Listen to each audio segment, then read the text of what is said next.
The Around the NFL podcast is part of the Dave Damashek coaching tree. From the Chris Wesseling podcast studio, it's Around the NFL. I am Dan Hanzus. I got heroes here, Gregg Rosenthal, Marc Sessler. We're here now at what is, pretty close to the midpoint of the NFL season. And it's been a weird NFL season, boys. It's been an unpredictable NFL season. It has been the Sunday, an injury-plagued NFL Sunday. And we're going to get to all the big news that came out of the day and go through all the games. And there are 13 of them, Greggy. So bring your A game, buddy. Full slate. I'm feeling it. It did feel like a momentous day. I don't know. We'll see. I mean, we know some teams, their future at quarterback changed today. We saw some teams kind of reinsert themselves into the bigger picture. It felt like, okay, maybe this season's starting to take a little shape today. Well, I think a lot of it is it's a big week when you know that there's a lot to come on Monday in terms of news updates and where we are. And there was a period where, because Greg and I watched these games early, and then you live close by and you'd come around halftime of the second game. Usually. Yes. And, phrasing. But Greg and I, there was 5 or 6 major quarterbacks. It was all happening. Raucuses within about a 12-minute period, and we're just walking back and forth to each other, talking to each other about it. I can't follow it up tomorrow. So. He painted a picture. You really did. I did. And the audience is so prosaic. Let's get to it. All the better for it. I don't know. Been here since 9 in the morning. I would say, at what point were you realizing that story really had nowhere to go? I tried to guard myself against that during a show last week. I warned you in the middle of a segment that whatever I was doing was not working, and it's happened again. And this is also a Sunday that, in my corner of the universe, I witnessed one of the most insane, unlikely comebacks in the history of the NFL, and data backs that up. Mm-hmm. So we'll get to that as well. But let's start with the big news. I can't lock a game anymore because anywhere I go, the NFL says, no, what you think is not what it is. The Niners at home, unstoppable. The Niners are very stoppable right now, especially when a healthy Joe Burrow is involved. 2nd and goal from the 5. Chase out to the right. Everybody else bunched in tight. Burrow in the shotgun, waiting for the snap from Teddy Karras. Burrow catches it to 10, gives it to Mixon again, bouncing it wide to the left. He's on his way to the promised land. Touchdown, Bengals. Mixon dancing in the end zone, and Cincinnati takes a 2-touchdown lead. Oh, the Bongos come out early. Wow. Okay. Dan Horde, Dave Lapham, WCKY with the call. You see Joe Mixon in that end zone and doing that dance and a very quiet big bell bottom. There's a swagger and an energy around the Cincinnati Bengals now that wasn't there just a scant few weeks ago. Joe Burrow threw 3 touchdown passes. Cincinnati intercepted Brock Purdy on back-to-back passes in the second half. Mixon iced the game with an incredible kind of answer drive by the Bengals in the fourth quarter. And yes, the Bengals beat the Niners 31-17. They've won 4 of 5 now. And Greg, will start here. Joe Burrow, when this man is healthy, and he is absolutely healthy right now, he is one of the most thrilling players to watch in the league. And, there was some conversation on this podcast, Greg, about what's wrong with the Bengals and what's wrong with this coach and why isn't the system working? But it's Burrow. He's the heart of everything. And when he's right, everything clicks into place. 28 of 32, 283, 3 touchdowns. And he has this team believing that they are better than everyone. And that's the way they look today. When I said at the top of the show, certain teams, reintroducing themselves, putting themselves back in the picture. I'm thinking this game because I never expected to be in a point in the season where the 49ers have a 3-game losing streak. And I was wrong, but I started doubting whether the Bengals were going to be the Bengals because I thought they had these other issues that were plaguing them in terms of their run defense, in terms of their offensive line. But maybe you're right, Dan. These numbers and the texts I'm getting from Nick Wesseling and Spice Rack, Wes's old friend Brad Spicer, who just are saying it's all happening again. Are you seeing Like, even after the game, Zach Taylor said it was our first complete game. Like, this was the Bengals team that we've been waiting to see all season. They didn't even commit a penalty in this game until very late in the affair, and everything came so easy. And the reason why I picked that Mixon touchdown, even though it really was a day that was about Burrow and how great he looked, Mark, was that at 24-10, after the back-to-back interceptions by Purdy, San Francisco takes over and finally perks up, comes to life, and goes right down the field. I want to make sure I have the numbers right here. They go right down the field, 10 plays, 75 yards in 4:52, and make it a 7-point game. And that's at the point where that building is loud again, and Cincinnati, with Burrow at the controls, says, no, this is not going to go the way you think it's going to go. They take the ball back, and they go 10 plays, 78 yards to end the game. And that is a closeout drive from a championship-type team. I think what has happened to San Francisco over the last 3 weeks is equally as, to me, stirring and surprising as what's happened with this Bengals team. And the Bengals are like, week 1 and 2, we don't care. We just don't care. We didn't care last year. We don't care this year.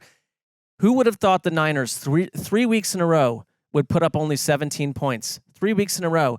And that Brock Purdy, who was, if nothing else, not creating mistakes, not taking the team and putting them in reverse.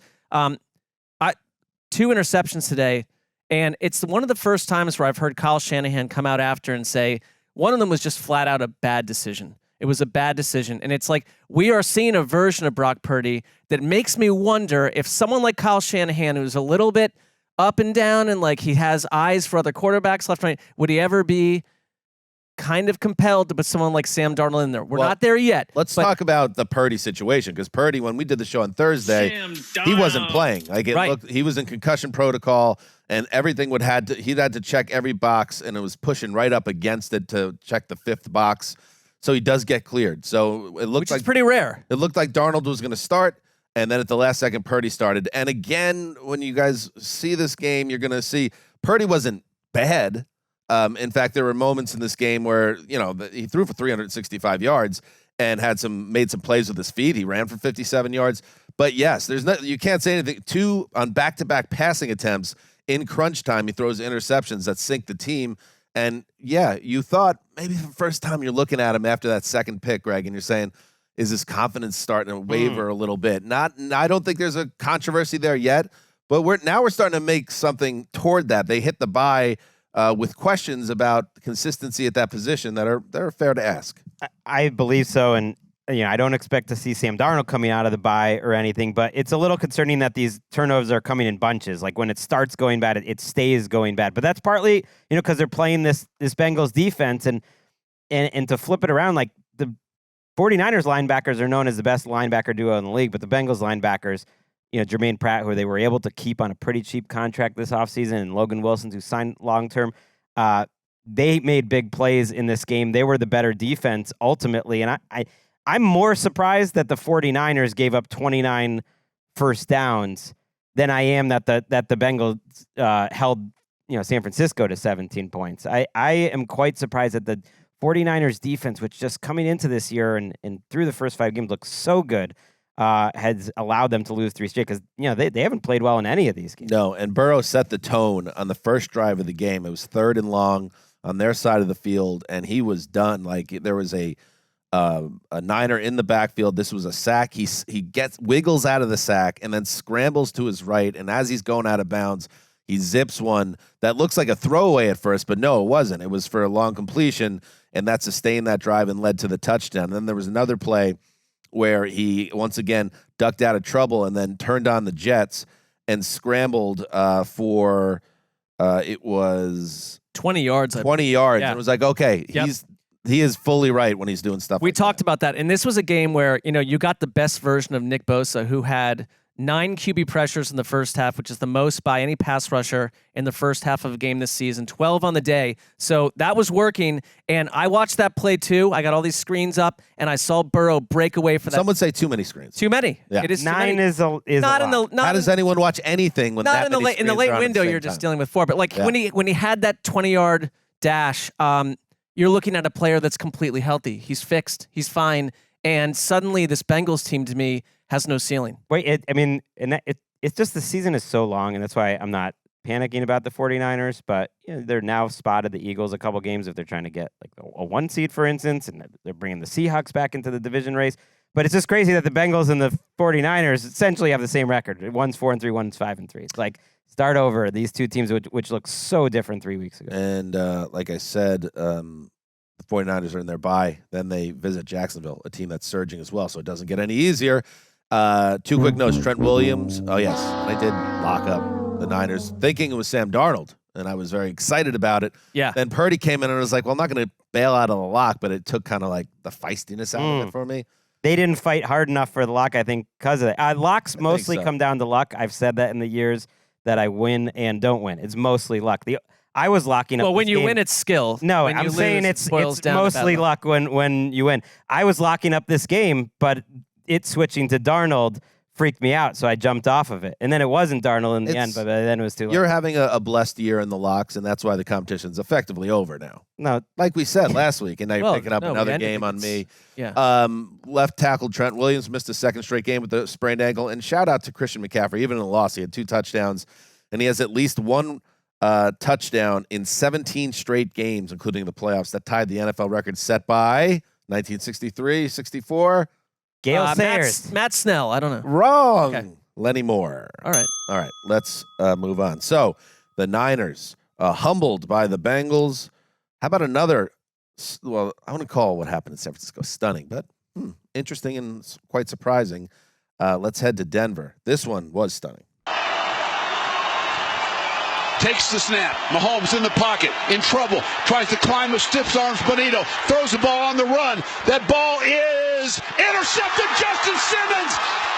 Simmons in Kansas City territory. Get out of bounds, Justin. His 6th interception of Patrick Mahomes. Unbelievable defensive performance by the Denver Broncos. Justin Simmons had 2 of Denver's 5 takeaways. And Patrick Mahomes had nowhere to run. I mean, it was... Listen, you're not going to find a Sean Payton supporter in me. But as bad as his year has gone, his first year in Denver, I can't imagine a much sweeter tasting win than absolutely housing Patrick Mahomes and Andy Reid, which is what the Broncos did in a 24-9 win at Mile High. And it was really surprising to watch. The Broncos hand Mahomes his first AFC West road loss, and they beat Kansas City's quarterback for the first time in 13 tries. This has been as one-sided as it gets, and there was nothing fluky about the performance. The Denver Broncos defense from the very beginning gave Mahomes fits. They never got comfortable, and Kansas City was just not sharp enough with too many turnovers, a sloppy play, and every time, Mark, I feel like we're getting to a point with the Chiefs and their offense where you're like, okay, here they go. They're off and running. A game like this happens, and it's like, what is up with this team? And oh, by the way, the trade deadline is in 2 days. Yeah, I love that they mentioned Nick Bonito in the play call there. I thought he played a great game. He caused all sorts of problems. Pressured Mahomes 8 times. Mahomes, reports coming into the game that he's dealing with the flu, and I feel like we never really know what that's doing to a player. It feels sometimes like it's a great way for us to market you if you win. We've seen that before in another sport. But he really was off his game. A different sport. That did happen. A completely different a player that we mentioned too much, according to Greg, conspiracy theory here on old Jordan. No. I think the golf link. So he was dealing with that. It was, they cleared the snow off the field, but he also at one point in the game had his hand was all banged up with gashes and cuts. So it was a tough day for Mahomes. He had a negative 20.6 EPA over 44 dropbacks, which is the lowest of his entire career. And that's what triggers the Broncos to beat the Chiefs for the first time since Peyton Manning was quarterback. And I look at this Chiefs team. I think the one way is any team that loses a turnover battle 5-1. You got some weird Mahomes plays, some interceptions, 3 lost fumbles. That's your way in. But Denver actually, their defense has improved over the past couple weeks after looking like an absolute open barn door for the earlier part of the season. It wasn't so much about the offense. It's like their defense showed up today, and this is a different looking team if you can do that. The season is so long. I mean, we just were talking about it with the 49ers. There's such peaks and valleys, but they've played 3 games and they've allowed 45 points. And I would say this result would be even more stunning if we didn't see the Broncos hold the Chiefs to 1 touchdown 2 weeks ago. I hate the 2 games in 3 weeks. It's not the reason both teams have to do it, but I do think there's something strange about it. And it's also a division matchup where there is familiarity. I know it's a new coaching staff and everything, but the Broncos' plan for the Chiefs worked really well last time around in terms of like stopping them from drives. This time it sounds like it worked even better. But yeah, 45 points by the Broncos defense the last 3 weeks. It's funny, like when things happen, if they started the season that way, everyone would be talking about like Vance Joseph, one of the best jobs in the league right now. This is the best defense in the league. And it was the complete opposite. They were historically bad early. Peyton was asked after the game about their trade deadline strategy. He said, "We have no strategy. We're not the team that's going to be calling, but there's nothing happening. If something was happening, I would be the one to know it. So nothing is happening." Well, we know you're talking to people and saying like certain guys are available.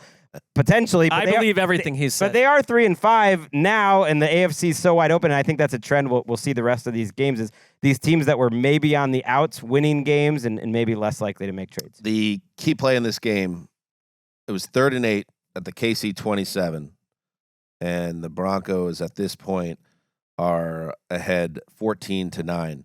The Chiefs get a sack, and it's a bad sack that Russell Wilson takes that knocks them out of field goal range. So they ended up punting, and that's when Mecole Hardman, recently reunited with the team, muffs the punt, recovered by the Broncos.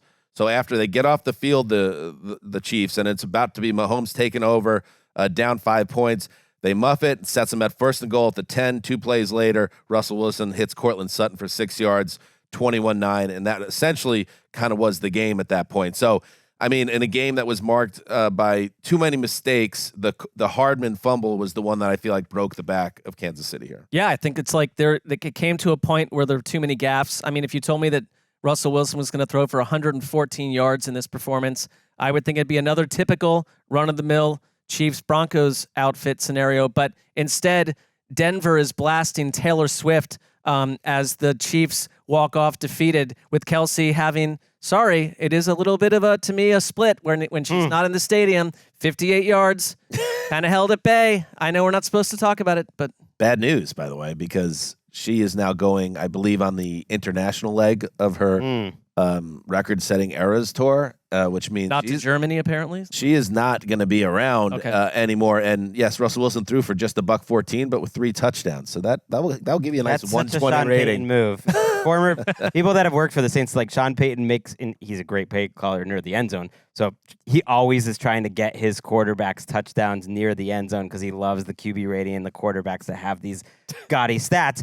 That's such a Greg take. Oh no, he's probably just trying to score, and it's absolutely true. He's always trying to set up the quarterbacks that have these gaudy touchdown numbers, but he's great at doing it. So why wouldn't he? But this is a great running team. I meant to say it on Thursday. Javonte Williams really looks good, and Jaleel McLaughlin's a great number 2. So they had over 5 yards per carry on the season, Danny, before this game. That's pretty impressive. So they're a good running team. They kind of ruined their season potentially with how poorly they got out of the gates, and 70-20 is going to stick with you. I mean, or this ruined their season if they or aiming for that number 1 pick. But they're 3-5, but they're not going to have the number 1 pick because this team they hit the bottom early, and now we're seeing them most weeks now. They're pretty competitive. They're fine. They're not a good team, but I'm looking at I mean, they lost a close one to the Chiefs, and they beat the Packers. They beat the Chiefs. Now they go to Buffalo, and who knows what we get with Buffalo. Shout out to Russell Wilson too. We're hearing that the audio is not great on this, but I see you, Russ, trying to change. Oh, let's hear it. Trying to change your new slogan to "Go Broncos." Yeah, we got all the confidence in the world in what we can do. We know what we're capable of, and it's about the work. It's about the work. It's nothing else. It's about the team, about us being together, continue to work, put our best foot forward, and we're excited. We're excited about where we can go. Enjoy this one, guys. Thank you. Broncos. Thank you. Did it with the press conference too afterwards in front of the assembled Denver media. It's now the thing. It had not been the thing. I liked Broncos Country, Let's Ride. I feel like he should have stuck with that, but you're right. It did not test well. Did not go through the roof. No, for showman purposes. He also rented out a Waffle House for his very famous wife for her birthday. Let's go. Let's ride, baby. Ooh. Good for them. That's a beautiful couple. All right, let's now move on to the most stunning injury news of the week, to Lambeau Field. First and 10 from the Green Bay 20. Cousins is going to loop one right. Caught! Touchdown! Jordan Addison with his 7th National Football League touchdown. That gives Minnesota a 23-3 lead. And for Jordan, that touchdown means he has the most in the history of the Minnesota Vikings through the first 8 games. That's Paul Allen with the call KFAN, and that turns out to be, that is the high point, in all likelihood, of the 2023 Minnesota Vikings season. Up 24-3 over the rival Packers in Lambeau, a Vikings team that started slow but was really turning it on with Kirk Cousins playing some of the best football of his career. But after he threw a pair of touchdown passes in this game, Cousins took a bad step on the field in the fourth quarter of the 24-10 victory. Immediately was ruled out after an examination. You started seeing things floating around on Twitter, a close-up of his calf area and that dreaded ripple that we saw in Monday Night Football with Aaron Rodgers back in week 1. And sure enough, reports out there that it is indeed a torn Achilles tendon for Kirk Cousins that will end his season and in maybe all likelihood his Minnesota Vikings career. Here's Kevin O'Connell, who did not announce anything because it's not official yet, but talking about Cousins as a guy who will no longer be playing for them this season. I'm thinking of Kirk, our locker room, every single player in our locker room, thinking about our leader, our guy right now, and I'm just so proud of him, proud of the way he's played all season long, and it's whatever is the case, if we don't have him for one snap or for the duration of our season, that will not change the fact of what I believe Kirk Cousins, the level he played to this year, and ultimately what he's meant to me and our organization. Dang. Cousins has never missed a game because of injury in his 12-year career. An Iron Man. He sat out one game in 2021 because of a positive COVID test. Crusher, Greggy. This is always one of my favorite players to watch, and the Vikings are really shaping up as one of the more interesting teams in the NFC in the second half, and it all disappears in a blink. It's so crazy because you think about this game where they look clearly better than the Packers. Osborne gets 99, Hockenson 88. Addison is a legit dude, 82 yards and a touchdown, and where they can go because their defense is good. And I look at this team, I think they're better than they were a year ago on balance. They're not going to get the 13 wins. And you think of Cousins and how they didn't sign him coming into this year, that he's going to be a free agent with Achilles, and it's just heartbreaking. And then you also think of the timing because the trade deadline is Tuesday, and to me that's a bit of a gift for the Vikings because they chose to go into this season, and it was a big topic in Minnesota with Jaron Hall as their backup quarterback, 5th-round rookie. They couldn't get good play. I think it was, Nick Mullins was on the roster before too. I think being here, you got to see what's out there because Jaron Hall just doesn't feel like it's something that you want for 10 games, for 9 games.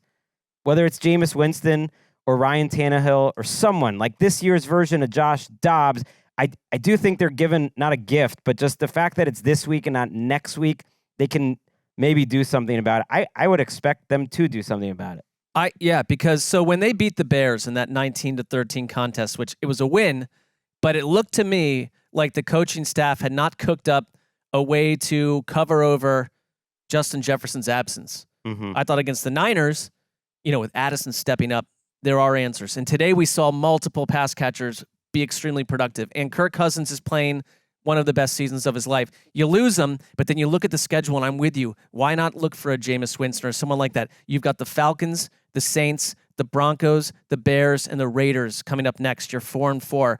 Why not?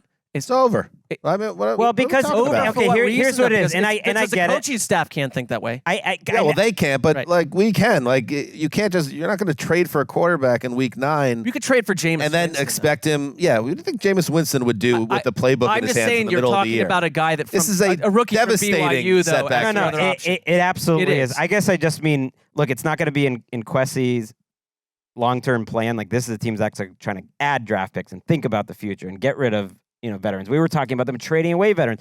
Could it be something that actually makes them more likely to trade Danielle Hunter over the next 2 days?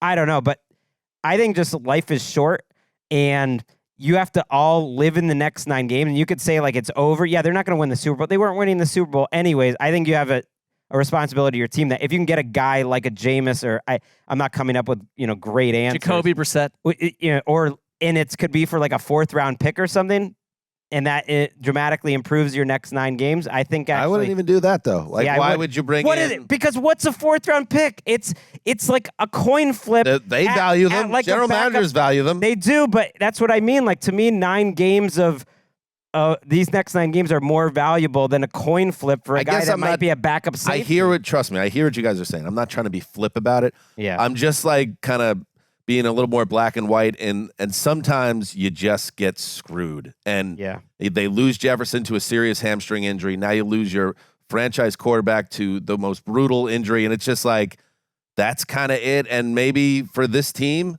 where they are now, it's not the worst thing now for it to be a developmental.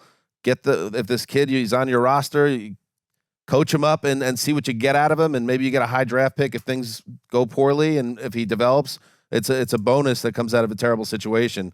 I just think trading for like a guy like a Jake Brisket, it's like, what are you really trying to do? Like, I think part of it wins. I think part of it is it's your head coach in a particularly tough situation. What do you want to tell your locker room? I wonder if maybe you tell one announcing booth, Matt Ryan won't be with you anymore.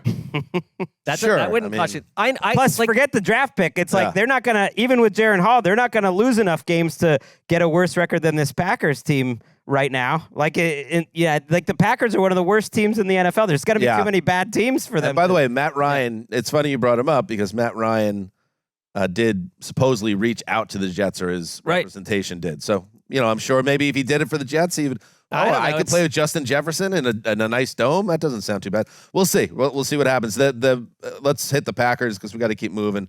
But it's bad. This team is obviously going in the wrong direction, and I think especially Jordan Love is going in the wrong direction because earlier in the season, through about week 3, you're thinking to yourself, "Wow, they're just rolling into the next guy." In this game, you really could see a young passer whose confidence is in a bad way right now, which. Yes, he's a young passer, but he's also been cooking on the bench for a couple of years now. So you were hoping maybe you wouldn't have to live with something like this. But he was missing open receivers. He's making bad decisions. He's turning the ball over a lot. He has 8 interceptions in the last 5 games. Underthrows, just kind of throwing prayer balls up repeatedly in this game and hoping for good results. It just seems like he is trending downward.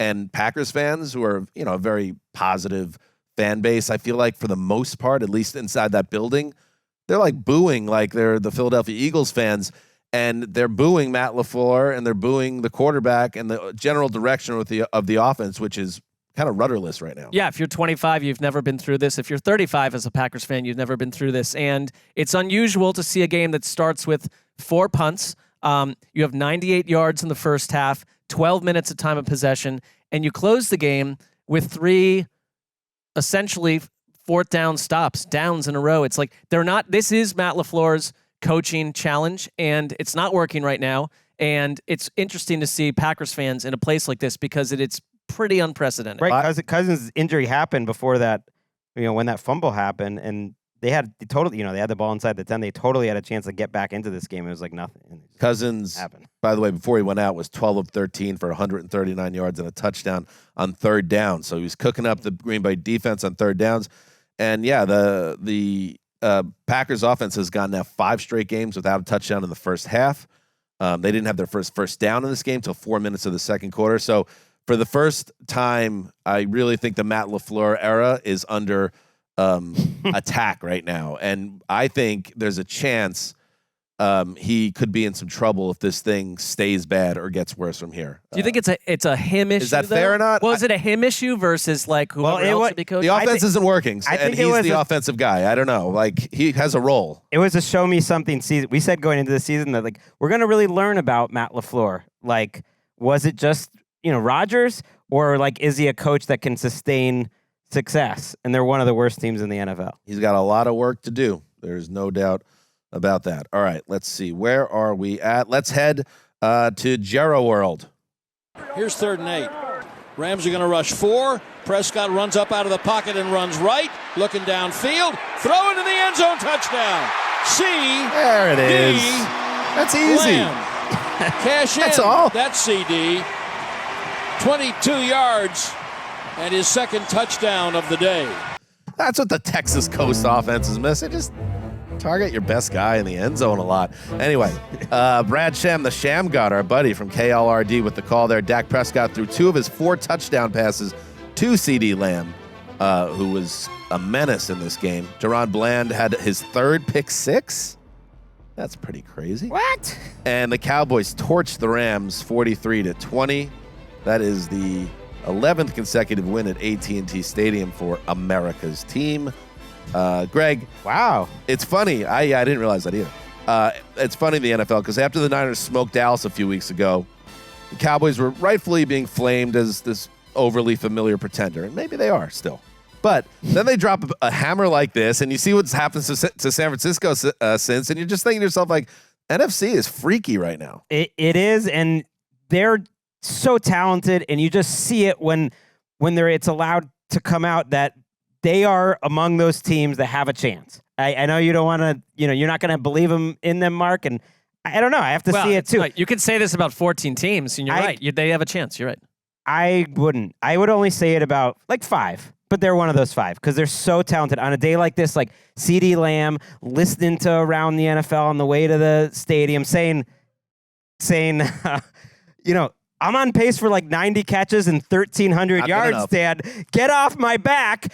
I'm going to put up 9 for 122 and 2 in the first freaking half. There you go. I mean, I don't want you to be like a guy that's just like filling the stat sheet. I want you to be AJ Brown taking games over, and that's what he did today. He did because it was everything. To me, he's a top 10 receiver. There's so many good receivers, but because he can do everything. He can win at the catch point. He can make plays after the catch. He was so good after the catch today, and then he can improvise like he did on that last touchdown play, just snatching balls, snatching souls, and Dak has played about 8 perfect quarters. I know he had an interception in this game, but it was on a tip pass just at the line of scrimmage. He was near perfect, one of his best games in a long time against the Chargers before the bye, came out, made all the right decisions in this game, was hit a few times and still just like made great decisions. It really, if you're a Cowboys fan, you just love to see it. You love to see Brandon Cooks getting involved too. I think what I like about Dallas, and we've seen it, multiple times this season, is that when they win, and when it's like the little girl with her umbrella, the rains it pours girl on the salt box, like it's not coming from just one place. It's coming from like all facets of the team. And we saw it in the season opener, but today it's like you get the Jaron Bland pick 6, you get a punt blocked for a safety on special teams, you get CeeDee Lamb and Dak playing the best versions of what they are, and Mike McCarthy has one of his greatest, offensive coaching performances of the entire season. And that I can believe in. It's just like, we'll see, but it's like, this is encouraging. The only thing I'd say as a human is that like... Well, Sean McVay just like had a baby 2 days ago, and like we've all had children and we have them now, but like that week, that couple, like that, those hours after that happens is a complete mystical fog of war scenario. So it's like having to go deal with this. That's interesting. Well, I'm just saying, I You're think letting it's them like, off the hook. If you talk about one thing that could disrupt your life, it might be that. It's just a little bit of a he's fold. got like $20 million in the bank and probably like a full-time au pair. I know, but it's if you're And having a your full-time first, game play. I don't And it's the mom that's doing all the work. If it's I don't the think it first was 2 days with your new baby, Wait, you I don't have hand that out to your parents. Just one thing. Just a side idea. I have been there. Yeah. We've all been there. Yeah. Eric, one day you'll be there too. Big Funk, maybe. You guys will both be Well, fathers. equal I hope you chances will for be, both of you, I because hope. it's a beautiful thing. Yeah. But let's keep it real. And the women that listen to our show, the scant few, they know the truth. The dad's not doing too much around this time. The baby doesn't care about dad. That's a hot take. The baby cares about Right. mom who's keeping him or her alive. So to say that the head coach of the Rams I don't know. gets let off the hook. What were you at? Were you like at a tavern when your child was born? No, I mean, I was but like, on you're the, right, you're I not was doing- there up for You're like not doing 36 any hours You're straight not at one doing any point, so- work. You're like Desmond Ritter after he I'm got not- benched today, hold just on. clapping on the sideline. Hold on, don't The put me in- grandparents come in. Don't It's put a me whole into thing. a world where like I'm not saying like physically barely- it's you're more toiling barely on needed. Sean McVay than his partner, but it's McVay's not off the hook. I don't think McVay had much to do with a couple questionable calls early in this game that went against the Rams. One extended a drive for the Cowboys that ended a touchdown. One ended a drive for the Rams, and he definitely wasn't throwing the ball to nowhere with that pick six where Stafford and Kupp just weren't on the same page. Also, Stafford gets hurt in this game. It really seemed like Stafford just made a mistake on that play. It made no sense on the pick six.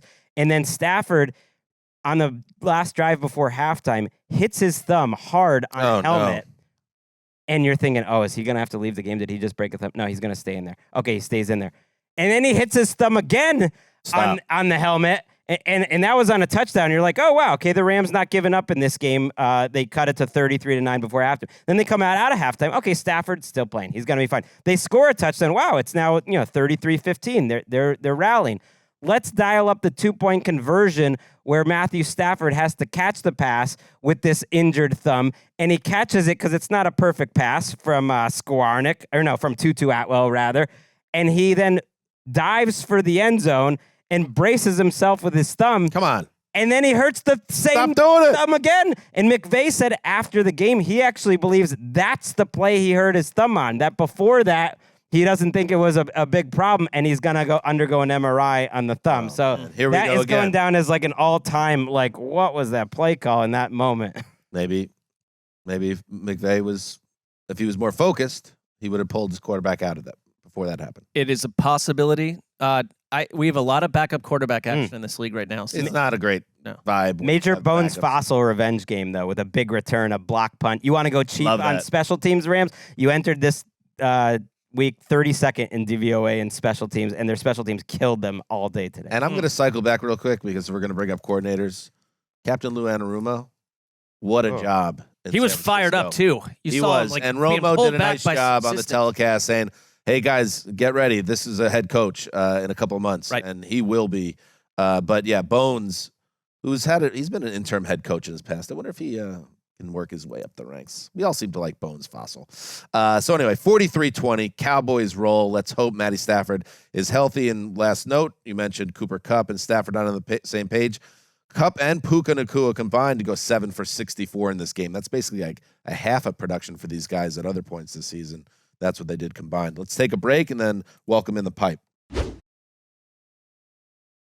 All right, we're back. And just cycling back to the thing, because again, we have a lot of male listeners and maybe a lot of men that are new fathers or fathers to be. Don't get me wrong. You are on call. Like, you need to be there post baby, but you are basically a glorified gopher. Like, that's and whatever she tells you to do, you do. And if you have a chance to hold the baby, that's great too. But you're just not a vital. You're not a vital piece of the pie at that point. I thought I did a tremendous job personally.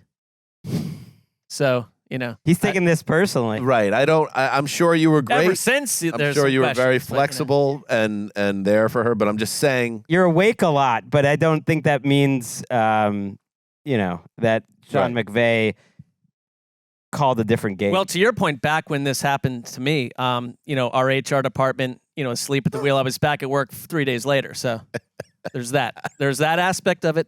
I'm not pointing fingers, but how vital could you be if you're already back at work 3 days later? No, I became completely a complete non-entity. You were a bit player. Yeah, I kept that role since. So. All right, it's time for the Sunday Drive presented by the first ever Toyota Grand Highlander. Let's head to the bottle formerly known as Heinz. From the 44-yard line, 2 left, 3 right, empty backfield for Trevor. He drops, 4-man rush. Looks, fires, right side. Ball's caught. Travis Etienne, right sideline. 15, bad coverage. 10, 5, into the end zone. Touchdown. A touchdown pass from Trevor Lawrence to Travis Etienne of 56 yards for the score. Frank Frangie.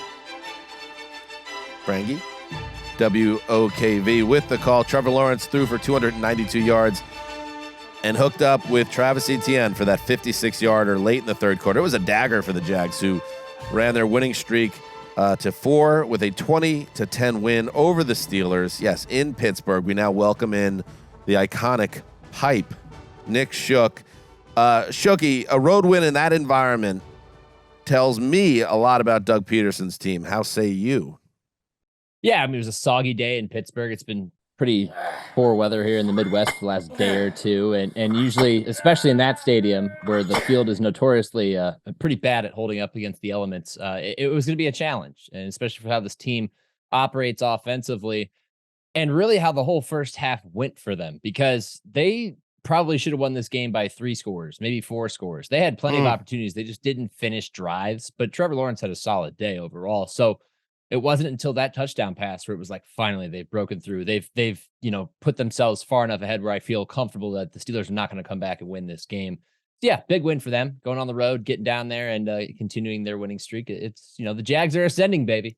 So we're doing TNF this week. I'm on the case with the recap. Little Steelers Titans before today started. I thought that might be like Tannehill versus Pickett. Now it might be Trubisky versus Levis. Give me the Mitch Trubisky update in terms of how he looked when he came in for Pickett and everything about how Pickett looked with the injury. If any matchup describes where we are as a league right now, it's that. Backup quarterbacks galore, first off, but Trubisky looked like Trubisky. He put together a nice touchdown drive. It was a 8-play, 75-yard drive that George Pickens did the last 22 yards worth of work. By the way, look up that highlight. He leaps over a defender and then gets that defender to take out the other defender and then just slips that arm off of his leg and walks right into the end zone. Like one of those plays that you just see like a super athlete make, like an alien make. Sure. Just super easy for him. It was great. But otherwise, Trubisky was still Trubisky. He threw 2 picks. One of them mattered a lot because they still had a shot to come back in this game, and it effectively ended that. I mean, he's a backup for a reason. We know who he is at this point. There's nothing really different. He'll do some things that impress you, but overall, he's still Mitch Trubisky. They also lost Minkah Fitzpatrick, the Steelers. Yep. Travis Etienne, who I think is, at this point just simply sort of underrated, was a big factor in this game. I just saw like on X a lot of hate for Trevor Lawrence early on, hey, he's regressed. He looks like he's being coached by Urban Meyer. Well, early on in the game. So I don't know if that was just totally misguided, but I know there were some issues. Do you feel like it was just sort of like the elements, the weather, just a bad little stretch, and he played well overall?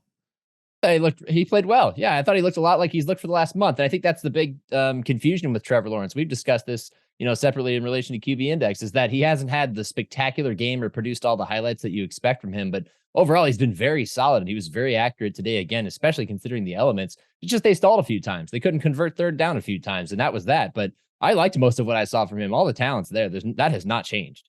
Anything else from this game, Shook, in terms of takeaways? Losing Minkah Fitzpatrick hurts. I don't know the details of the severity of that at this point, but that was a direct contributor to why Travis Etienne was able to score that touchdown. Otherwise, it's a bummer for the Steelers. Watching Kenny Pickett go down really hurts because last week it felt like they were taking that next step. Maybe this was where, they won some games when they were a bad team. Maybe they end up winning more games as a good team. I don't know what they are now. But it's a rib injury, so we'll see how long-term that is. He only averaged 4 yards per attempt on 16 throws, before he left. And Steelers fans have been begging for them to bench Peterson and bring in Porter Jr., and he starts his first game, and they go crazy, and he's the one getting cooked by Etienne. That's not his fault, though. That's not his fault. The safety should have had him over the top and came down, tried to drill down on the 3rd and short play, and left it wide open. It's crazy. By the way, Nick got to take out the pipe to that take, and he just rushed it. It's fair. They've been begging for these young players to come in. They had a couple young cornerbacks play today, and then left tackle. It's like, that's not going to solve it. This is good. The Steelers were in the, they can't keep getting away with this meme category for me, so I didn't want them to get away with another one. This Jaguars team is good. I have higher expectations now than I take heart, Steelers fans. Greg feels good about what happened today. All right, let's move on to an NFC East matchup. I hope you hit the over in Washington. Hurts calling for the football. Clock still running. 40, 39. Hurts back. Hurts looking. Goes into the end zone. And it is caught. It is caught. Touchdown, A.J. Brown. I don't know how he put it in. He was near the sideline. What a play. See, this is what I was saying to Connie. I love Colleen for many reasons, including she's a real deal sports fan. Real Philly fan. Yeah, the Phillies didn't get it done. They kind of choked. But you got this Eagles team. And you got the Sixers, too. And the Phils will be back in April. Things are okay. Especially when Jalen Hurts and A.J. Brown are making magic every week. Hurts threw 4 touchdown passes, including a pair to Brown, and a 31-21 win over the Commanders. Shooky, are we, as a society, we don't allow such black magic in terms of what I'm about to say, but is it crazy for me to throw it out there that A.J. Brown should be in the MVP conversation at the season's midpoint? Because there is no one this side of, well, maybe Tyreek Hill, that's even in his universe right now in terms of production as a wide receiver. Lil Wayne once released an EP under the title "I Am Not a Human Being." Yeah, that is AJ Brown. I am not. He's a not human human. being. This is two recaps in a row with an Alien reference by you. So yeah, you got Mark's I heart. got a little too much Charles Davis in my ear today. That's where it came from.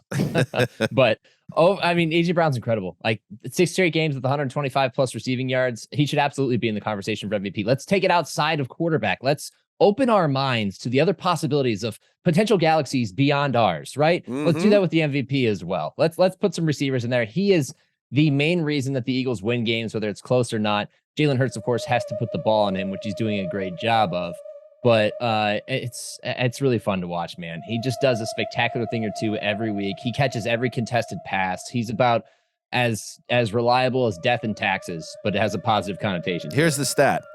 He became the first player in NFL history, A.J. Brown, to record 125 or more receiving yards in 6 consecutive games, breaking a post-merger record held by Megatron. This is like sneakily one of the best matchups in the NFL. Every time they play, it comes down to the wire. It was the same last year. Earlier this season, the Commanders had the best day anyone's had against the Eagles defense. Then they put up 31, including 472 yards. They have a touchdown lead in the fourth quarter. But then the next 2 touchdowns, and it came in quick succession. So tell me about this fourth quarter that the Eagles put up 21 points in a row, including Devontae Smith finally getting off. He gets 99 and a touch. And then Julio Jones. I know it was the only catch he had all day, but it was a tough catch, and it's a game-winning catch. Julio Jones in the year 2023 with a game win. Wearing number 80, which just doesn't feel right. No, not at all. It's gross. My reaction to this is it's not safe for work, so I'm going to censor myself. But I shouted at the top of my lungs sitting here in my home office, "Oh my God, Julio effing Jones!" Yes, I had to figure out who 80 was real quick, and then well, they don't have another receiver of that height that can make that type of play. It was nice to see that. If he could actually be something, this might be the best receiving core in football, especially since they have Devontae Smith back now. And they all contributed in this game to varying degrees. That turn really came at a crucial point in the game where, it's back and forth. And these 2 games were so similar, like you pointed out, Greg, that earlier in the season, week 4, the Commanders tied up against the Eagles at 24 apiece with 8:01 left in the fourth. 8:47 left in the fourth today. The Eagles tied up with the Commanders at 24 apiece. I had to go back and look it up because it was so similar. I've been here before, but that shift was the only time in the entire game where Sam Howell wasn't awesome because he was really good throughout the day. They were getting pressures, like according to how it's registered, but I wasn't seeing it. They only finished with 1 sack on the day, and he was just dropping it all over the field. The only guys he missed were kind of downfield, just shot plays. Otherwise, he calm, cool, collected, moving that offense, making it look easy, and then he ran into a rut. He throws a pass into traffic. Reed Blankenship picks it off. They produce a touchdown off of it, and suddenly his confidence is a little rattled. Now he's missing Terry McLaurin on 3rd and 4th down throws on a drive they absolutely got to convert on. They turn it over on downs, and it was over from there. They're down by 2 touchdowns. They don't have enough to come back. That's what swung the game. It was a really entertaining game. It does feel a little bit like Jeff Fisher's old Rams against Pete Carroll's Seahawks, where it's like, why do they keep showing up against this team over and over? What I love about the Eagles, because it's like, we're a little mystified by their offense week to week. Not so much today, obviously. When you've got Brown and Smith catching all 15 of their targets and doing what they did, it's like they're finding themselves. But Hurts is playing great right now. Right. Earlier in the year, though, they were able to run the ball with such power and might. And like the last 2 or 3 games, that's not been the case. I'm just looking at they were 2.7 yards per carry. Is that just sort of a game script scenario, or is it like something is happening with this incredible offensive line in the ground game? They scored 38 and fumbled twice inside the 3-yard line of Washington. I think defenses are trying to take it away. I really noticed that in the Miami game. Unbelievable. They really loaded up to stop the run and dared Jalen Hurts to beat them, and then he keeps beating them. The timing of this game, though, for Washington, when they were winning, I thought, ooh, there's another team that's maybe out of the trademark. It's really interesting because we heard reports that the result of this game will impact whether they potentially trade a pass rusher, aka Chase Young, or Montez Sweat, most likely Chase Young.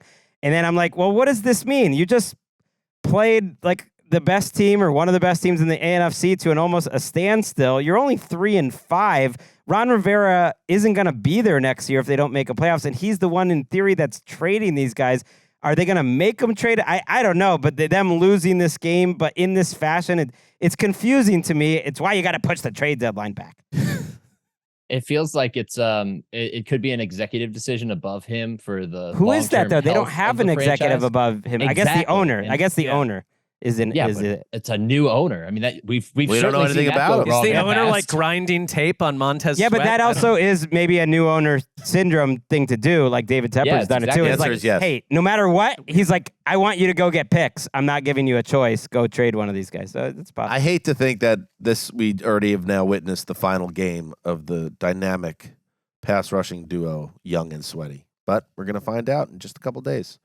Shook, hop into your spaceship and zoom off to the gym and get a pump in, bro.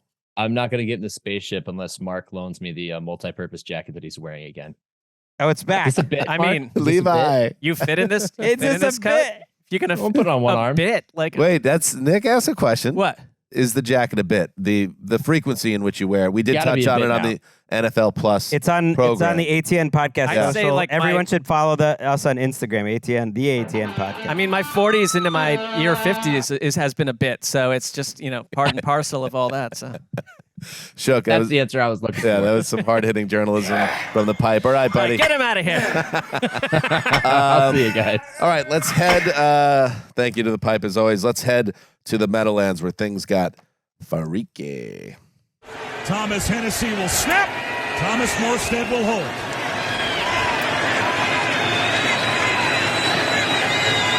Zerline ready. The snap clean. The placement down. The kick is up.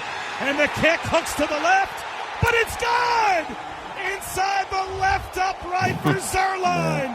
And the Jets win it in overtime. And honestly, I'm not sure how.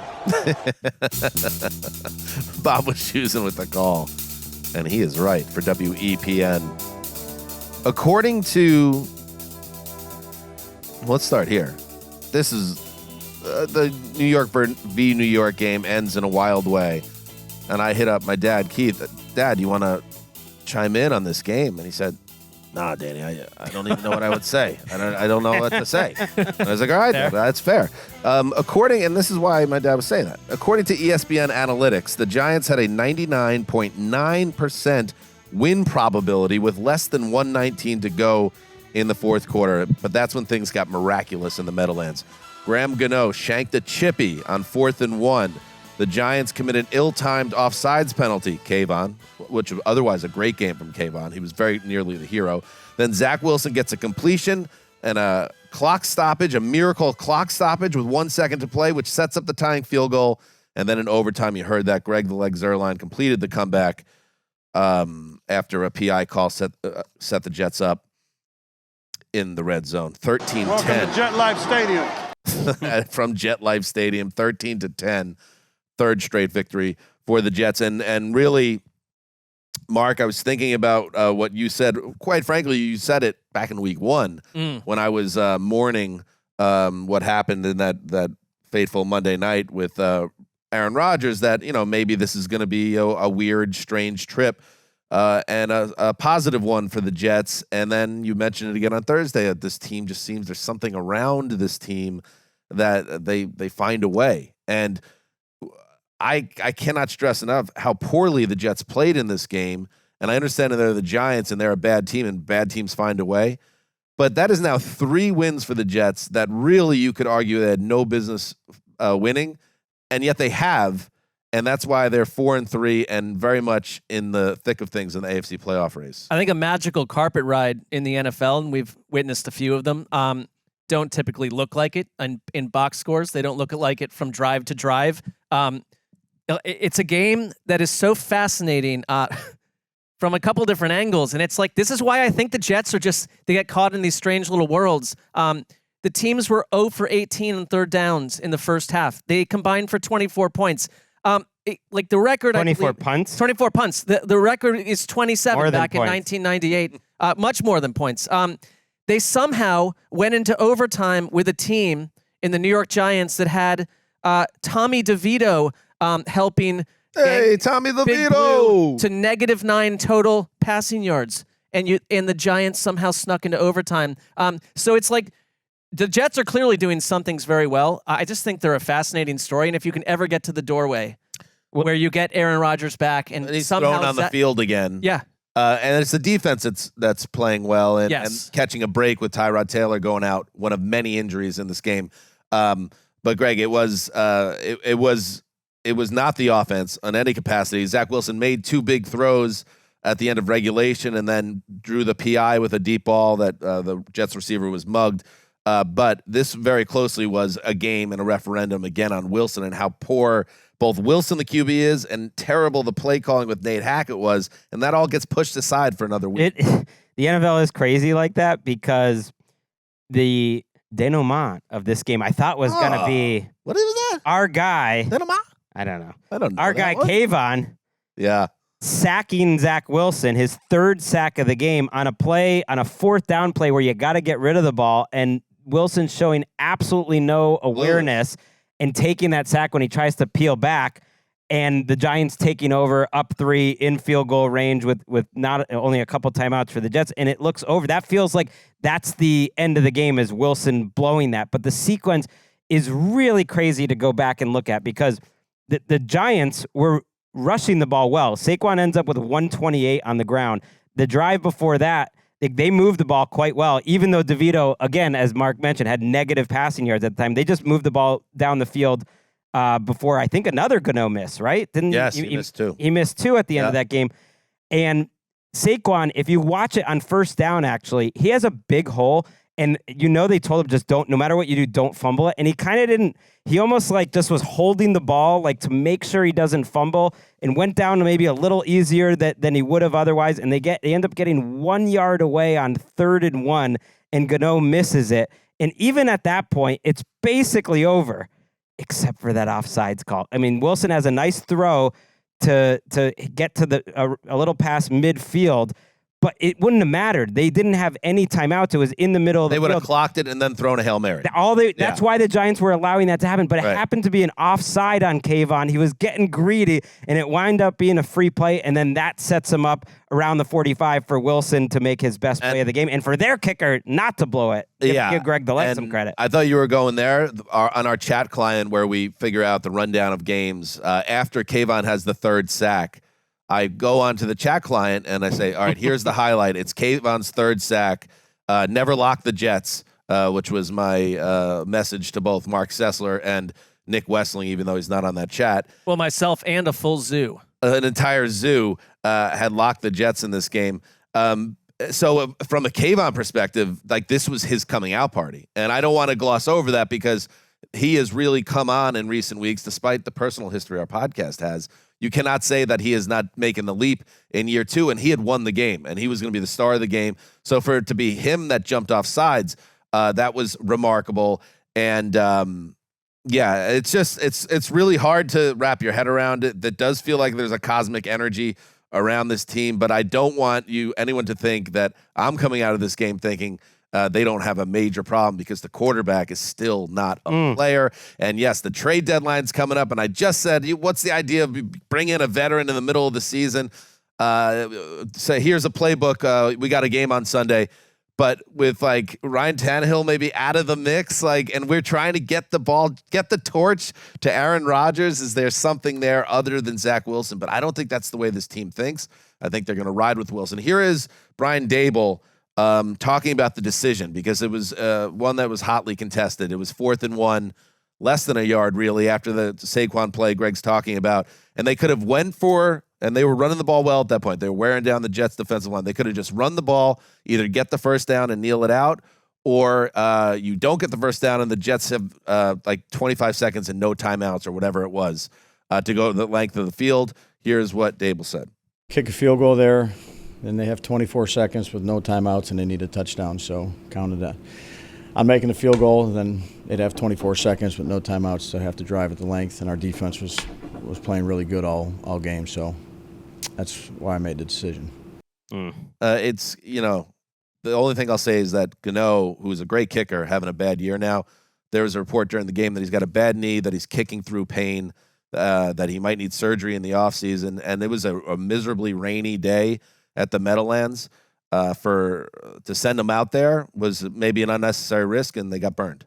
Daniel Jones missed this game, obviously, and there were reports before the game that he could be out another couple of weeks. Tyrod Taylor had a rib injury and left for that Tommy DeVito character came in. And then they also lost Darren Waller to an injury almost right away, I think, to a hamstring. So this is a team, if you're a Giants fan, losing to the Jets in this manner, it's about as dark as it gets. You have to feel a little cursed of what happened today. It's unfortunate because I'm looking at a team that in their last couple of games has become a thunderstorm on defense. They've given up 14 points to the Bills, 7 to a Commanders team that challenged the Eagles today, and 13 today. And it's like that side of the ball, the Wink Martindale experience, is awakening, and the offense is vanishing before our eyes. Football's so crazy because they would be celebrating the hell out of a truly incredible team win if they got that yard or they got that field goal. Like, it would have been, I don't know what the staying power of DeVito would be, but it would be a hell of a win to pull this off and to beat your crosstown rivals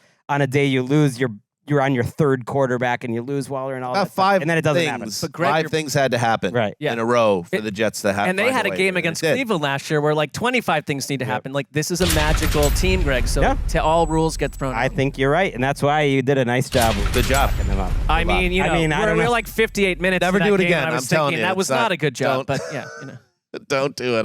I stress to you. But we got to move on. But can I just say, can you fly up that Saquon tweet I saw? This is crazy. Zach Rosenblatt, who does a great job for The Athletic covering the Jets. Saquon Barkley's dad was wearing full-on Jets gear as they walked out of the stadium together. Barkley grew up a Jets fan. What? That's like if you were on the Giants, though. What? What? That's crazy. What are you doing? Why is he? I mean, you got to switch. It's loyalties. your son. You got to switch loyalties. That's a day where you just dress neutral. No, you support your damn son. Maybe he didn't want to get harassed afterward. No, wait, that doesn't. No, just dress neutral. It's a Giants home. One day, or have a hat and take the hat off. That is super wild. I've met some Jets fans. That's almost the craziest thing that came out of the game. Like when I saw that tweet, I was like, okay, yeah, it's got to be top 1 or 2 in a weird game. All right. Again, Keith didn't even know what to say, and neither do I. Quite frankly, I tried my best. Let's move on. Mark, let's head to Seattle, where the Browns nearly had one and let it get away. From the shotgun, Lockett wide to the far side. JSN, he gets the throw near side. Turns outfield, got a blocker, touchdown, Seahawks! No flags. DK Metcalf with a great block. Jackson Smith and Jigba turns upfield and takes it in the front corner of the end zone. What a drive by the Hawks. Thank you, Julian Love, for the pick. And Seattle goes back on top, 23-20. Steve Reibel with the call. Seahawks radio. Geno Smith threw a 9-yard touchdown pass to Jackson Smith and Jigba with 38 seconds to play. Signature moment there in the rookie season of that wide receiver. And the Seahawks rally for a 24-20 win over the Browns. Same Seahawks team that blew a 14-point lead in this game and then fell behind and then found a way. Mark, the Geno coaster, fully operational once again, saving its best thrills for the end of the ride. What a strange game. I want to point to one moment where I think that Cleveland's coaching decisions fell apart. And I would say that Kevin Stefanski, if you look at the experience with Jacoby Brissett a year ago and what he's done with P.J. Walker, who is a roller coaster himself, he's a pretty great, I think we pointed to Sean Payton in New Orleans as someone that could coach up like a backup quarterback to do the best version of what he can do. And I'd say that the best version of P.J. Walker is still going to be mistake-ridden. They're lucky that in the end of going into the 2-minute warning, they had a chance to win this game. This was a game where P.J. Walker had an ugly strip sack. Jordan Brooks on the Seahawks. A really rough interception. They were down 17-7 at one point, but they ran the ball well. PJ Walker also will turn around and make a couple throws a game where he looked like he had a complete mind meld with Amari Cooper, who plays better than expected week after week. But that said, just outside the 2-minute warning, it was 3rd and 3 from the Cleveland 41. And I'm just asking, you got seconds to go until the 2-minute warning, and they throw the ball, and it turns into PJ Walker's killer interception. It kind of to happen in Seattle. It reminds me of these moments where it's like, if you're a Seahawks fan, you've always thought about like run the ball in this key situation in our franchise history versus throw it. They were running the ball really well. I don't know why you throw the ball there and cause that mistake. It's the one moment in this game where I've thought everything could have been different. They could have snuck out of here with a win. They had a couple incredible performances today. I'm telling you right now, Myles Garrett, week after week, is doing insane stuff. I don't know. I watched this, and it's a game that got away from because you got a Geno Smith performance that was riddled with issues. Outside of he will make big throws, but he had a couple bad interceptions. And Cleveland just seemed like a team that was like, we're going to do this somehow, even though it shouldn't be happening with the quarterback that we have in this game. And it didn't. And I think it boiled down to that decision. That was the one play call. It's also just kind of like luck. It's like 3rd and 3, and it's a tip pass right at the line of scrimmage. It wasn't like a bad throw. I think off the helmet of a blitzing Jamal Adams. I'm more just saying, don't let. What's the higher percentage situation with the quarterback you're dealing with? That's fair, and they ran the ball pretty well today. They've been up and down since Chubb left, more down than up, but today was decent. But they probably got caught in a situation where they snap it with just over 2 minutes. So they're like, we're going to get to the 2 anyway. The clock is going to stop anyways. Right. They're going to be expecting a run. Let's throw it, but that might not be leaning into the best part of your team. If you trust your offensive line and your running game, like that is the spot for it. And Geno's up and down, and he's even at the end where he threw the game-winning touchdown. He put one in harm's way on 1st down. He keeps doing that in the red zone. He just always is going for it. And there were some major downs here, but they also put up 17 points in the first quarter against the best defense in the league. So that's part of it too. It's like the whole game counts. And this, I really tend to think this is Geno. It's like they can look incredible and then they can make a lot of mistakes, but it hasn't been easy to put quick points up on the Browns for the most part this year. Just saying. There was a moment, I saw a lot of annoyed coaches today, and I think that Pete Carroll had a point. Pete Carroll was furious, and you don't know. Sometimes when you see them reacting, it's like something that happened like plays ago or a quarter ago, and we'll talk about Bill Belichick later. But there was a play where Myles Garrett was like clearly just offsides, and it's like I think that's what Carroll was. It was on a Geno interception right before halftime, so they kind of gave away 3 points. I know it's not to rip on the officiating that gets tired, except it just seems like week to week there are these things, and Cleveland was attached to it last week, and they're attached to it this week. Just wild stuff occurring. The Browns get the Cardinals next week, and we'll find out if Deshaun Watson will be the quarterback. The PJ Walker thing is it has its limits. There was a report that he would be back within 2 weeks, so maybe not next week, but the week after for Watson. And the Seahawks with that 49ers loss are in first place here at 5-2. How about that? I don't think anybody was predicting that when the Niners were world beaters 3 weeks ago. All right, let's move. Greg. What? See, it's all so easy for you right now. Well, it's not easy. You just fall into locks. This is what I was saying. It was like, on a day where the Jets got the West Zoo and Mark won, let's calm down here about getting a lucky one. But this was a lucky one, that's for sure. Yeah, I of course, I got railroaded by the Bengals today, but that was against one of my tenets, which is never go against Joe Burrow, and I will not make that mistake again. And I can't complain about anything after what happened at the Meadowlands today. No. So let's move on and head to the desert where the Cardinals lose every week, and now they get the Ravens. Ravens coming up on the 10th play of this drive. Jackson with the ball, pumps once, slings it to the end zone. Touchdown! Mark Andrews, a homecoming 6 for the Ravens tight end. Everybody talks about Kelsey, and rightfully so, but Mark Andrews is one of the best tight ends in the National Football League, and he doesn't get enough love. Okay. It's a fair take. Sure. I mean, but it's kind of like very good. Tyler Lockett. If every single person says he's the most underrated wide receiver in the league, like at some point he's not underrated. All right. They say that about Andrews all the time. Yeah, but he's everyone knows he's great. speaking to a home Ravens crowd. Oh, but like, Just, counterpoint. He's properly rated. Right, that's what I mean. Everyone knows he's a good player and a Right. great red zone threat. He's just not at that top level. Right. Like we all know. Ravens Radio Network. It wasn't easy. It wasn't always pretty, but the Ravens took care of business on Sunday. Gus Edwards ran for 2 of his 3 touchdowns after INTs by the Baltimore D, and the Ravens hung on to beat the Cards 31-24. Baltimore now 6-2. A little bit of a cushion atop the AFC North. Gregg, only 268 yards for the topsy-turvy Baltimore offense, but that defense, they came to play. Yeah, the defense is the difference, I think, with this team, because the offense was outstanding last week, but I think it counts a little too much on Lamar Jackson just making great plays. And this is a game where you watch it, these two teams, like if you didn't know it was the Ravens and the Cardinals, they look like 2 pretty even teams. The difference being one had a quarterback in Josh Dobbs who threw just a terrible interception right before halftime. It was 7-7 at that point, and it set up the Ravens for a short field, and they got ahead 14-7. And then he threw another really just poor decision. The first one was just a bad throw. He was misfiring early, and the second one was a bad decision. That set up the Ravens for a touchdown. They were up 24-7. The final score is 31-24. The Cardinals had 7 points with 7 minutes left in this game. I don't know how this happened. Well, I do kind of know how it happened. They scored a lot late. And Josh Dobbs was like making great plays late, and they did get an onside kick that put 3 more points up on the board at the very end. But that was it.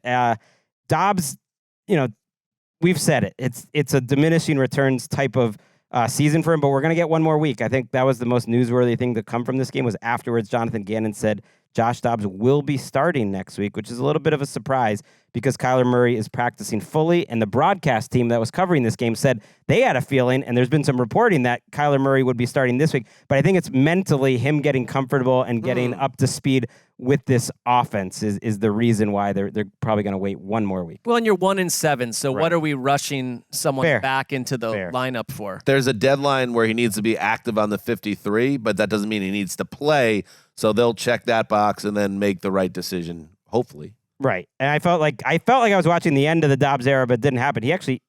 That fourth quarter, he made a lot of pretty special plays. But before that, it was just like the Ravens coming off a high felt like they were just like, let's try to win with the guys that no one ever talks about. Michael Pierce, Jason Zumwalt, our friend, our bud, sent us a tweet saying he looked like peak Vince Wilfork. It's true. You don't see a nose tackle dominate a game like Michael Pierce did. And then Geno Stone.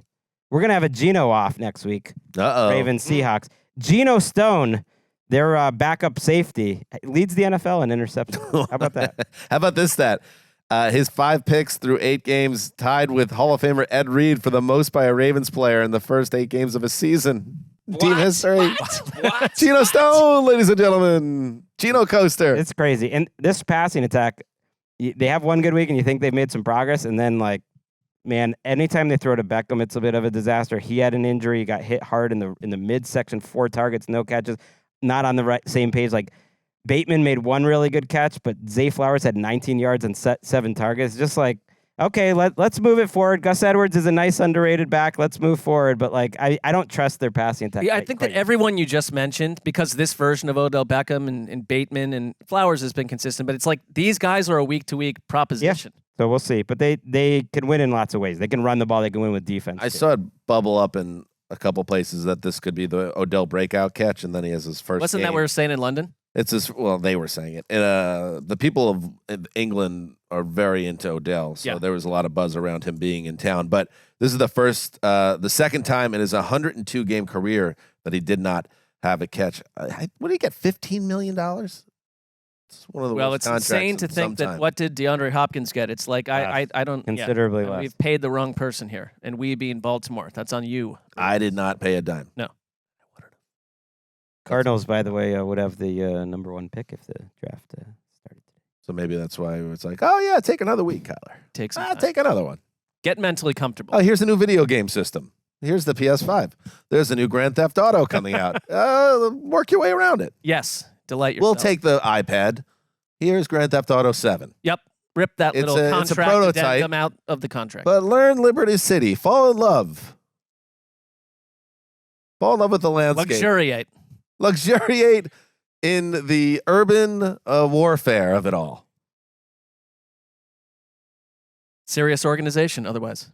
Speaking of the voice of God, Jason Zumwalt, when I lived with him, we lived together in Hollywood back in the day, in the late aughts.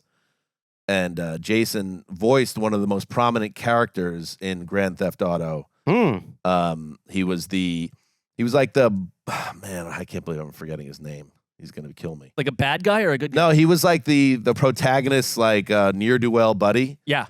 And Jason, like moderate, like celebrity gained off that because his voice that game was so tremendously popular.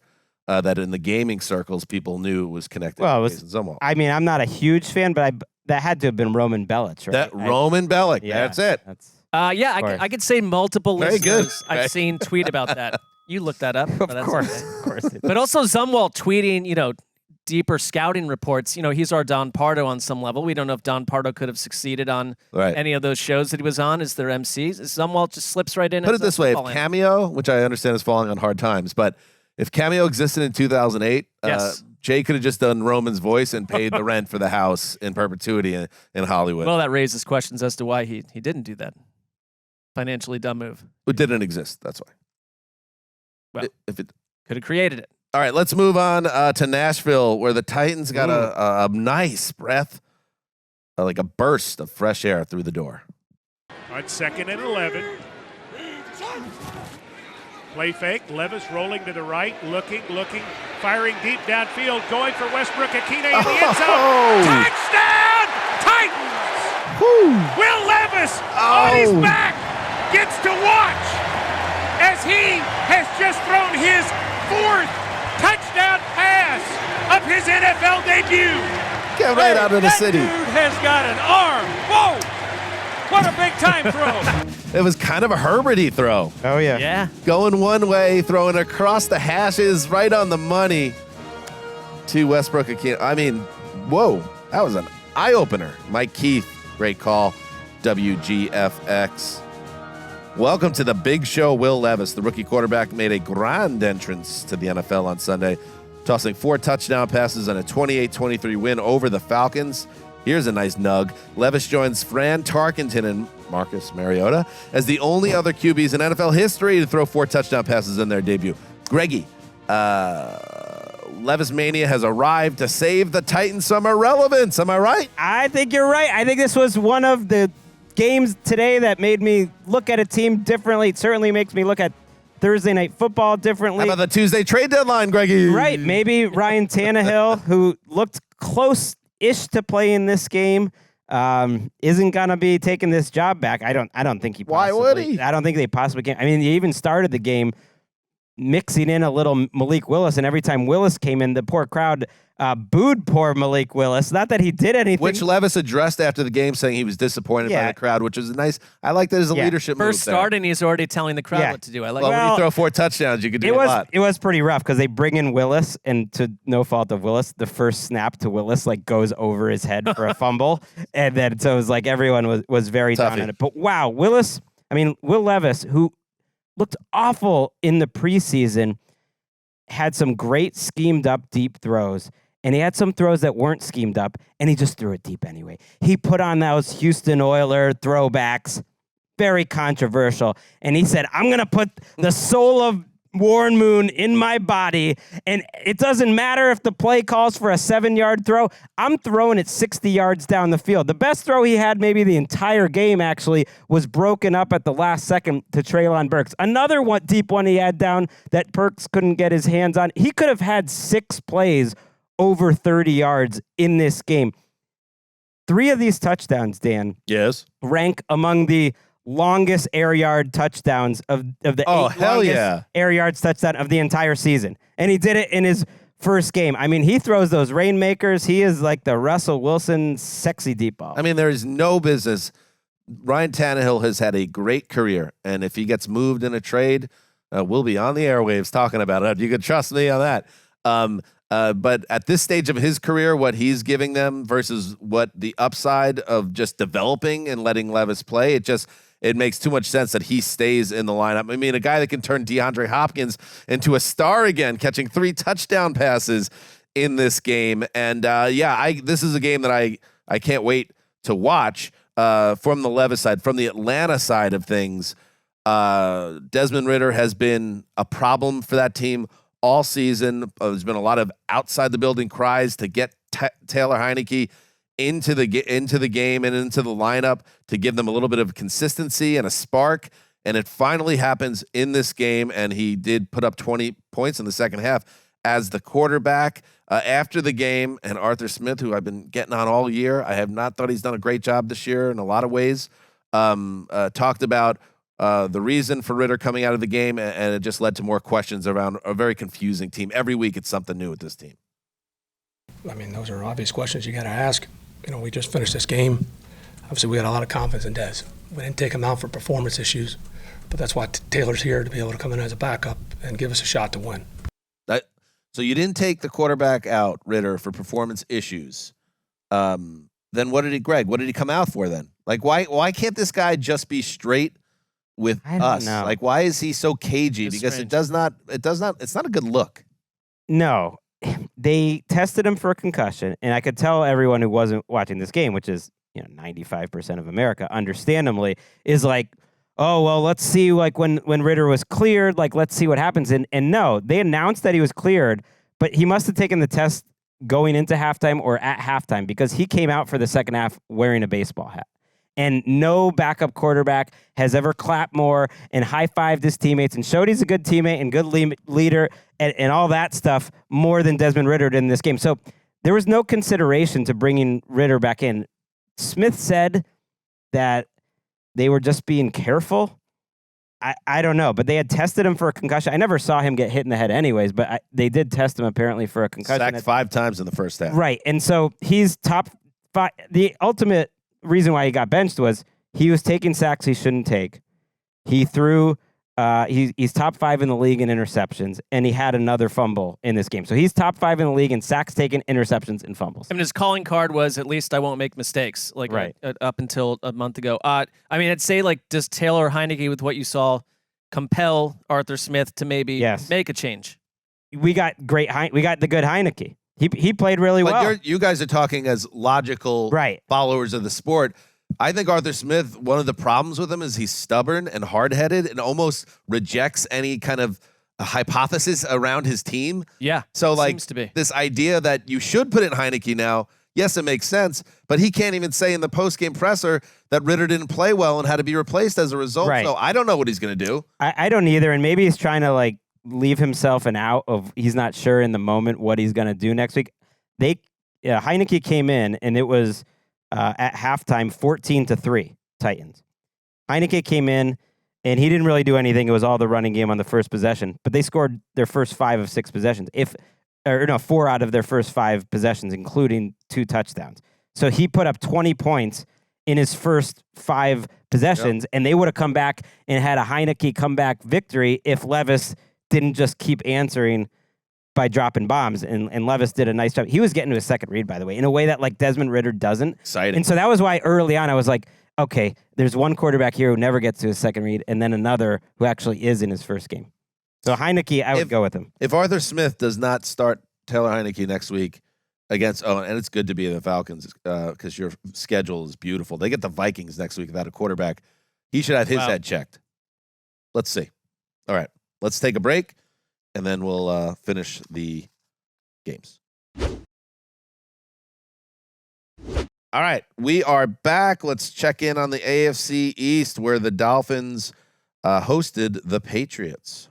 Play action fake over the middle. Touchdown, Miami. It's Waddle. He walked into the end zone. No motion. Go looking out at Tyreek Hill and come back to Waddle in the middle of the field, wide open.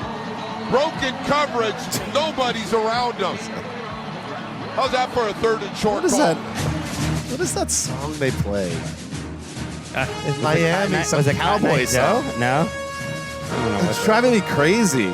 It like takes me out of the moment. It doesn't feel very like South Beach-ish.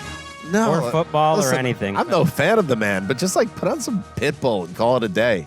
Something upbeat. More fitting. What are we doing Well, with this like hokey pokey Let's music? how about we go to the minority ownership here and go with a little turn the beat around. Gloria Estefan. Let's get a little Miami sound machine. Greggy's right. I assume they would play that during the game at some point. Come on, baby. What you da da da da da da. All right. Sorry. For our younger listeners, Gloria Estefan was a recording artist. 20 years younger. Is this what they're song? playing? What?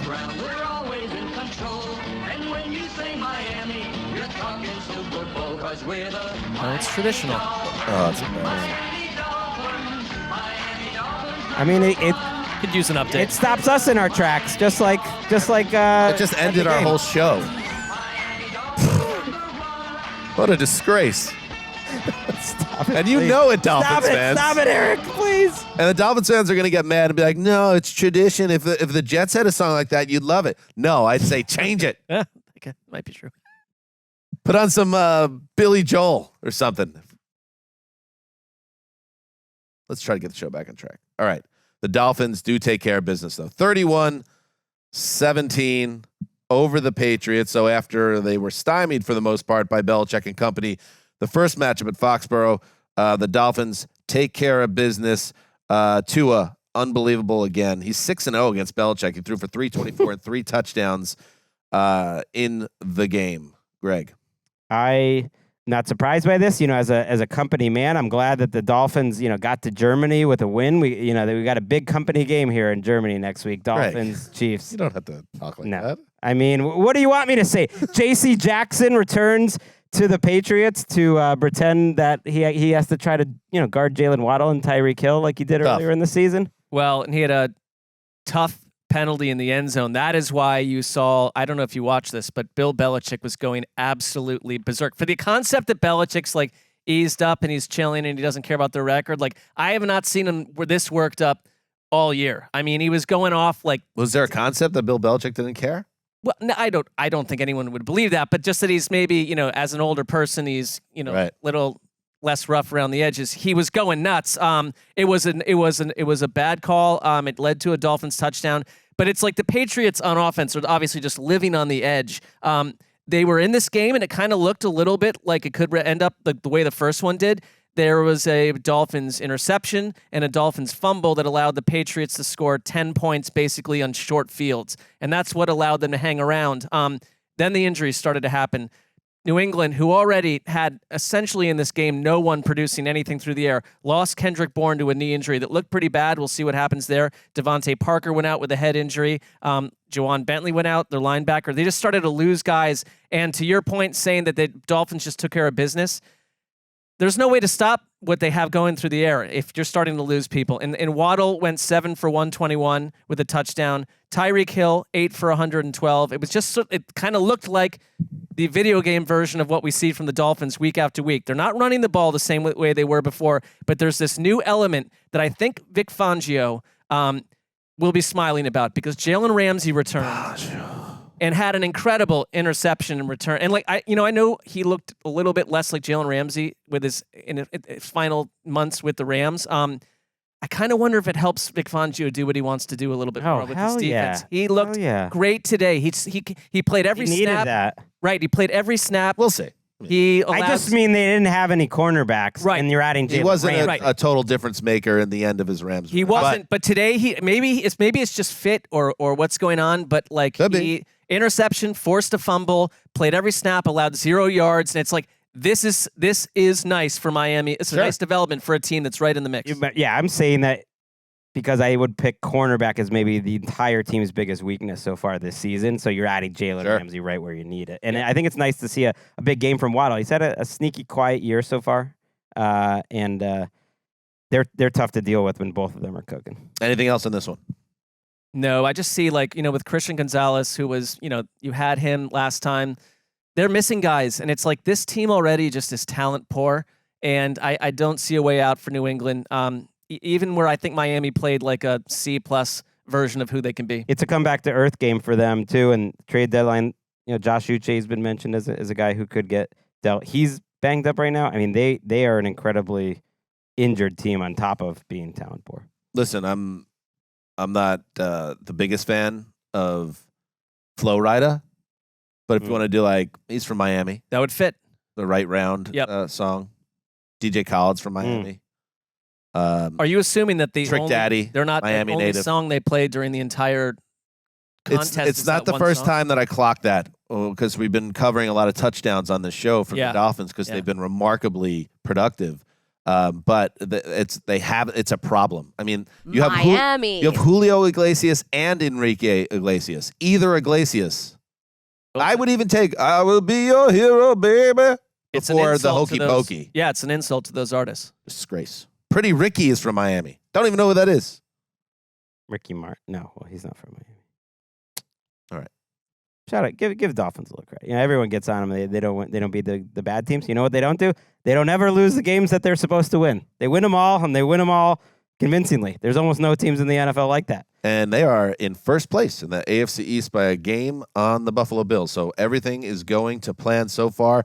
Let's head to Lucas Oil Stadium, where the Colts are looking to take out the Saints. Same alignment. Taysom at quarterback. There's Colin Saunders. Taysom keeps it. Cuts it back. Taysom Hill takes it in for the touchdown. His second score. Following Colin Saunders, Cesar Ruiz, and the Saints get a huge 1-yard touchdown. And up 14, looking at 15. Saints radio with the call.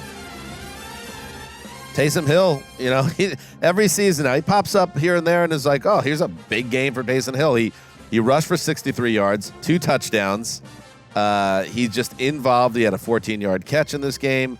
Derek Carr threw for 2 touchdowns and over 300 yards again. And hey, look at this. The Saints, a team that we try to figure out around these parts, win again, 38-27. So, you know, they very nearly took one in prime time, a painful loss on an end zone drop late in that game.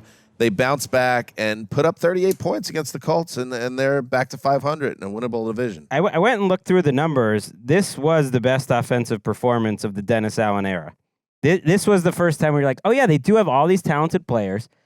And it doesn't start with Taysom Hill. But I got to say, watching Taysom Hill this year, he's 33 years old. Sneaky old. I think he's better than ever. And this is the first time in my life, at least. I know our great friend Chris Wesseling would always be asking for more Taysom Hill. But all season, I've been saying, I need some more Taysom Hill. He's one of the best players on this team. And you mentioned he had 63 yards on the ground. That included a 20-yard touchdown run.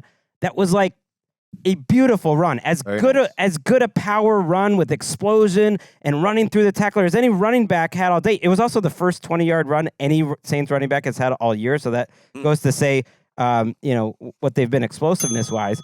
He's had nice receiving days the last couple of weeks. He had 50 receiving yards last week, 49 the week before.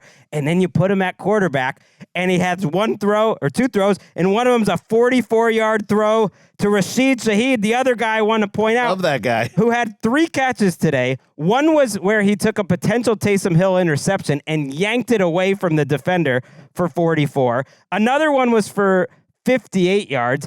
And then another was to seal the game, a 51-yarder at the very end when they're trying to run clock and they don't get conservative and Carr puts up a beauty and he goes out of bounds with a 51. That is 3 catches for 153. That is Randy Moss. I was going to say, that's stuff. Randy Moss against the Cowboys on Thanksgiving or whatever it was. It is absolutely beautiful. And Shaheed, after he makes that play to end it, does the Steph Curry, like, night, I'm putting the Colts to sleep. I loved it. What a performance by the Saints. It's pretty incredible. Like, Taysom Hill, after today's performance, is one of 2 players in NFL history, 25+ rushing touchdowns, 10+ passing, and 10+ receiving. The only other player is a guy that just wouldn't exist this way. It was Frank Gifford. Like, it kind of makes me wonder why there aren't at least like 4 or 5 dudes like this in the league.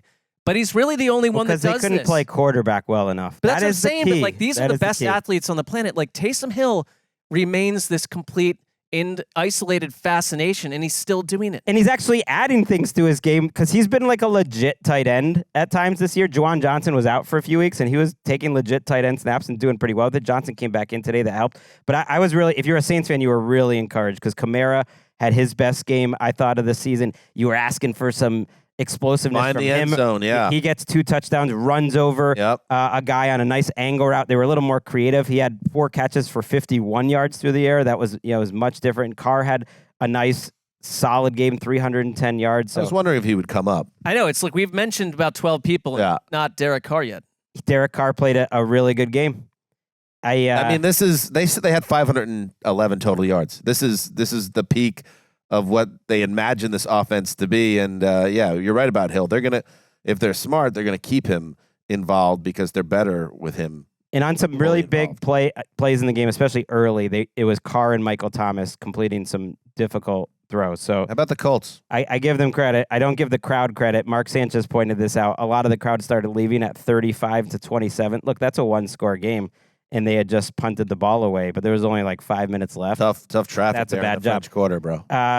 Minshew is up and down every game. 213 yards on 41 attempts. There were some like great Minshew plays, and there were some, total head scratchers and a huge interception at the end in the fourth quarter, I believe, that helped seal it for the Saints. Why is Jonathan Taylor still not getting a full workload at this point? 12 for 95, Greggy. It is so mystifying. He had 7 for 82 in the first quarter. Come on. What I was like, did he get hurt? Come on. They just kept going 3 and out. He's smart. It was a very streaky, strange game. It was pretty entertaining, actually, but he looked fantastic. And then Zach Moss started running so well, and he's so good on the goal line that they were using him in that spot. But it was strange. They just didn't have the ball very much. I don't know. I do like having Jonathan Taylor back in my life, though. One more game. Let's go to Charlotte where the Panthers, they were looking for that first win. Would they finally get it? Pinheiro this time. Zelzer said he had a feeling on the Thursday show. I didn't get everything 23 wrong. yards for the Panthers' first win of the season. From the right hash. Chippy. Let's do it again. Jansen, snap, Hecker's hold, Pinheiro's kick. The Panthers win! The first win of the Frank Reich era. Bryce Young's first win as the Panthers quarterback. 15-13, Carolina over Houston. Your final. Boom. I have not said this name because the Panthers had not won. Anish Shroff with the call. WRFX. Pinheiro, yes, he jumped on the back of his teammate and was It's like he was riding a pony or a little horse pony there. through the open prairie land. He kicks the 23-yarder that lifts the Panthers to a 15-13 win over the Texans. Tough loss, obviously, for the Texans, a team that there's been a lot of excitement around getting their act together. Well, you don't lose to a winless team and expect us to take you seriously. What happened, Sestog? I thought both teams put forth arguably their best defensive performances of the year. Neither team crossed 230 yards, and it looked like it. That said, I guess like the focus is like it's Bryce Young versus C.J. Stroud. 1 versus 2. And Bryce Young, I think Greg, you mentioned it on the preview show that in the last couple of games, there's been these moments, and it's not like we're looking for one play out of the whole thing. Today, I thought there were like legitimate signs that Bryce Young, I think, has a toughness that's underrated. He took a lot of punishment in this game. The Texans, who came in the league with I think the ninth fewest sacks, sacked him 5 times. Will Anderson is a star. They've got some players on that defense. They're well coached, and like every time Bryce Young took punishment, he just got up and kind of, there was a goal line stand where like the Panthers were stopped, but then on the next drive, Bryce Young goes down the field and leads them to a touchdown game. So there's a lot of things happening where it's like Bryce Young is starting to show you things. There was, and I know, Adam Thielen, everyone wrote him off. He's been really good on this team. And like he caught a 31-yard pass from Bryce Young that was this incredible shot that showed you his accuracy, his strength. There was a play where Bryce Young hit DJ Chark where he's kind of hung around in the pocket, stepped up, saw the field.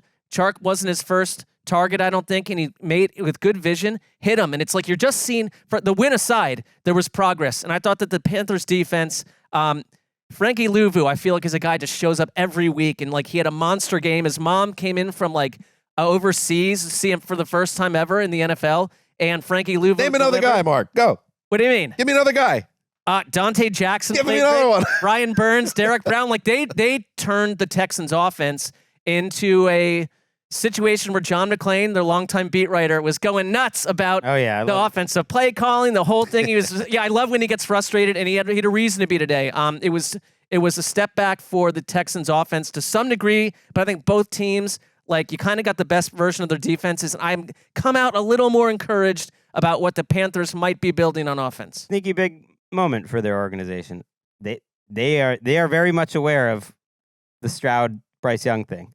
And to get the win in this game, I think that's big. And for him to outplay Stroud's had his two least efficient games in a row. It's going to happen. Rookie quarterbacks, it's not all going to be great, but he struggled a little bit in that game right before the bye and coming out of it as well. It's a different offensive coordinator, different play caller for Bryce Young. And so the running game didn't do anything, but I think you got to be pretty encouraged. You get a new play caller and you suddenly throw for over 7 yards per attempt. Good job. Good job by the Panthers. It's always a nice moment when the last team without a win gets a win. Yes, the celebration is always a little extra. It's Cleo Lemon to Greg Camarillo. I mean, the celebration is bigger the later in the season you go.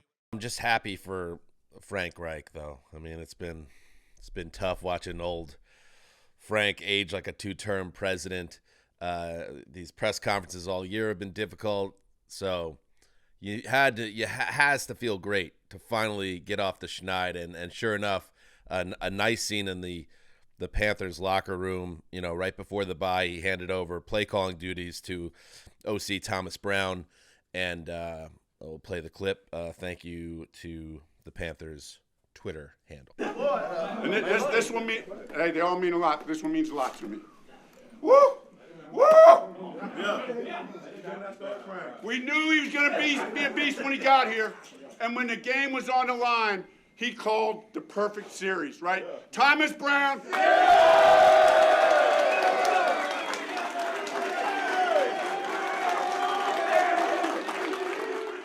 Really nice, and you see the emotion there in Frank Reich's eyes, and he made it clear, guys, that even though we had speculated it, and no one knows maybe the true story, but Reich said it was 100% his decision. He'd always planned to give Brown the play calling duties, and he said that he called it, a perfect final series there to help clinch the win. Very cool. And bad news there for Bears fans. That kind of day. Yes.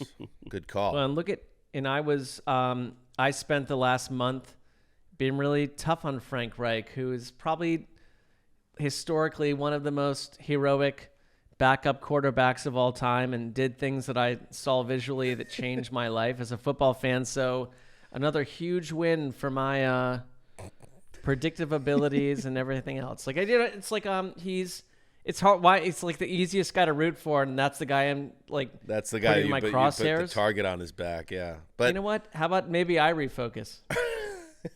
Don't beat yourself up, buddy. It has been a tough year for the Panthers, but they have a positive Sunday. Can't say the same for those Chicago Bears. Gregg Rosenthal, let's head to Sunday Night Football. Pistol formation now with Eckler behind Herbert. Rolling to his right, sets his feet. There's the screen to Eckler, makes the first man miss, and there's Eckler. Left sideline to the 20, 15, 10, lowers the shoulder. Into the end zone, touchdown Chargers. Austin Eckler, 39 yards. An historic touchdown for Eckler. A historic touchdown for Eckler. Matt Money Smith, our buddy, the original voice of God for Around the NFL, with the call for Chargers Radio. It's historic. Thank you, Eric Roberts, with the cue, because that's 400 career receptions, 30 touchdown receptions, and 40 TDs for Eckler since the beginning of 2021, one of the premier producers at the running back position in this decade. And that just got the ball rolling for the Chargers, who marched down the field for their first points of the game and then roll to a 30-13 win over the woebegone Chicago Bears. The Tyson Bagent story hits a little bump in the road. That bump, Marc Sessler, is reality. Reality bites. I mean, isn't this the Chargers game we've waited for? They refuse to give it to us, for weeks and months in a row. But tonight, their drive chart opens with touchdown, touchdown, field goal, touchdown, field goal. Oh, a little punt just to get that in the mix, and then field goal. It's like, and then then the game is over at that point. It's like, let's be real.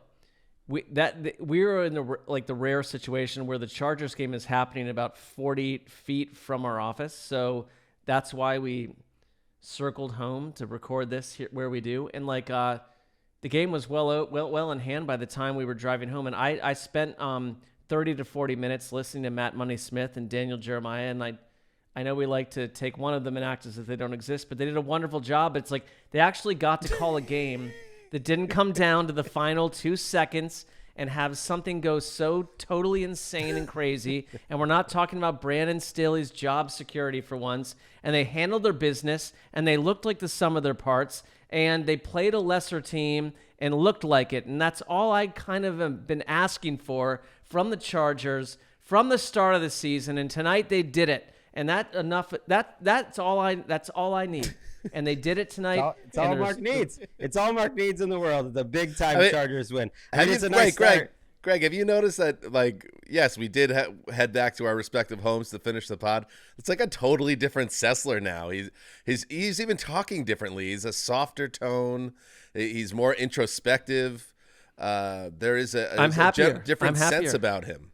I'm happier. It's a totally new Mark. It's a new generation. I mean, this Chargers victory has totally changed his insides and his heart. He's just so excited.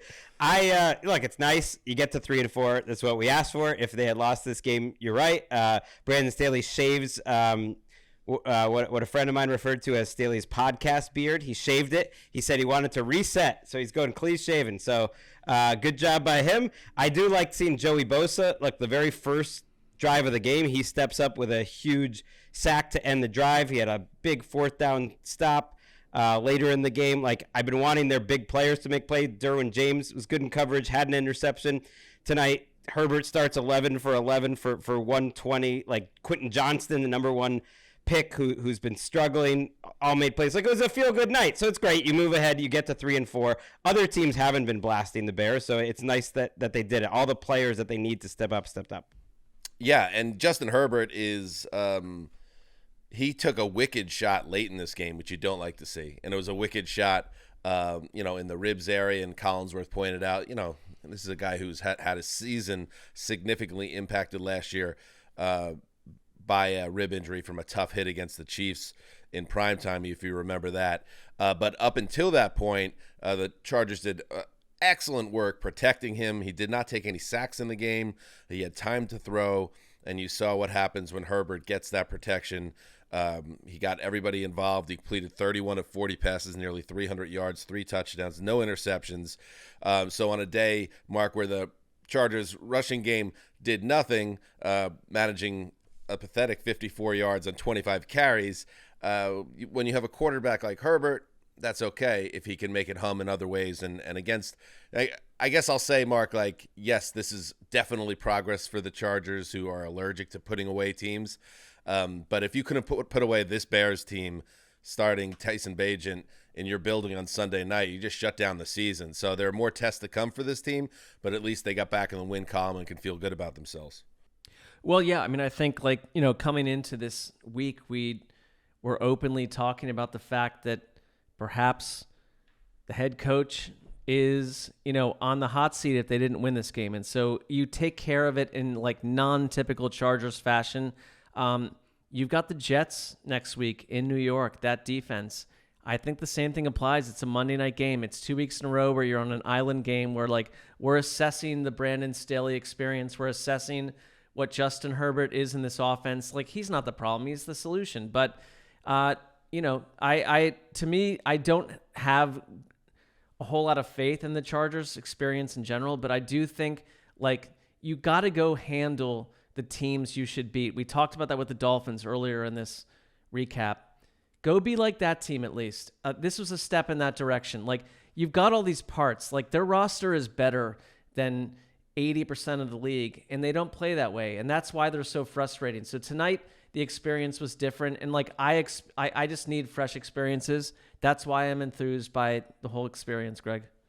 It is tangible, and look, we could have come out of this game enthused about Tyson Bagent, and instead, he hit a big throw on his very first throw of the game, and they barely tried another deep throw the whole rest of the game. Velus Jones was kind of a disastrous draft pick for them. Messed up what should have been a touchdown, but they wouldn't have competed in this game anyways. And it's kind of good to put away the Justin Fields could have learned a thing or two by, seeing what Bagent did last week. It's a little more of a back to reality game, kind of like the Patriots earlier today.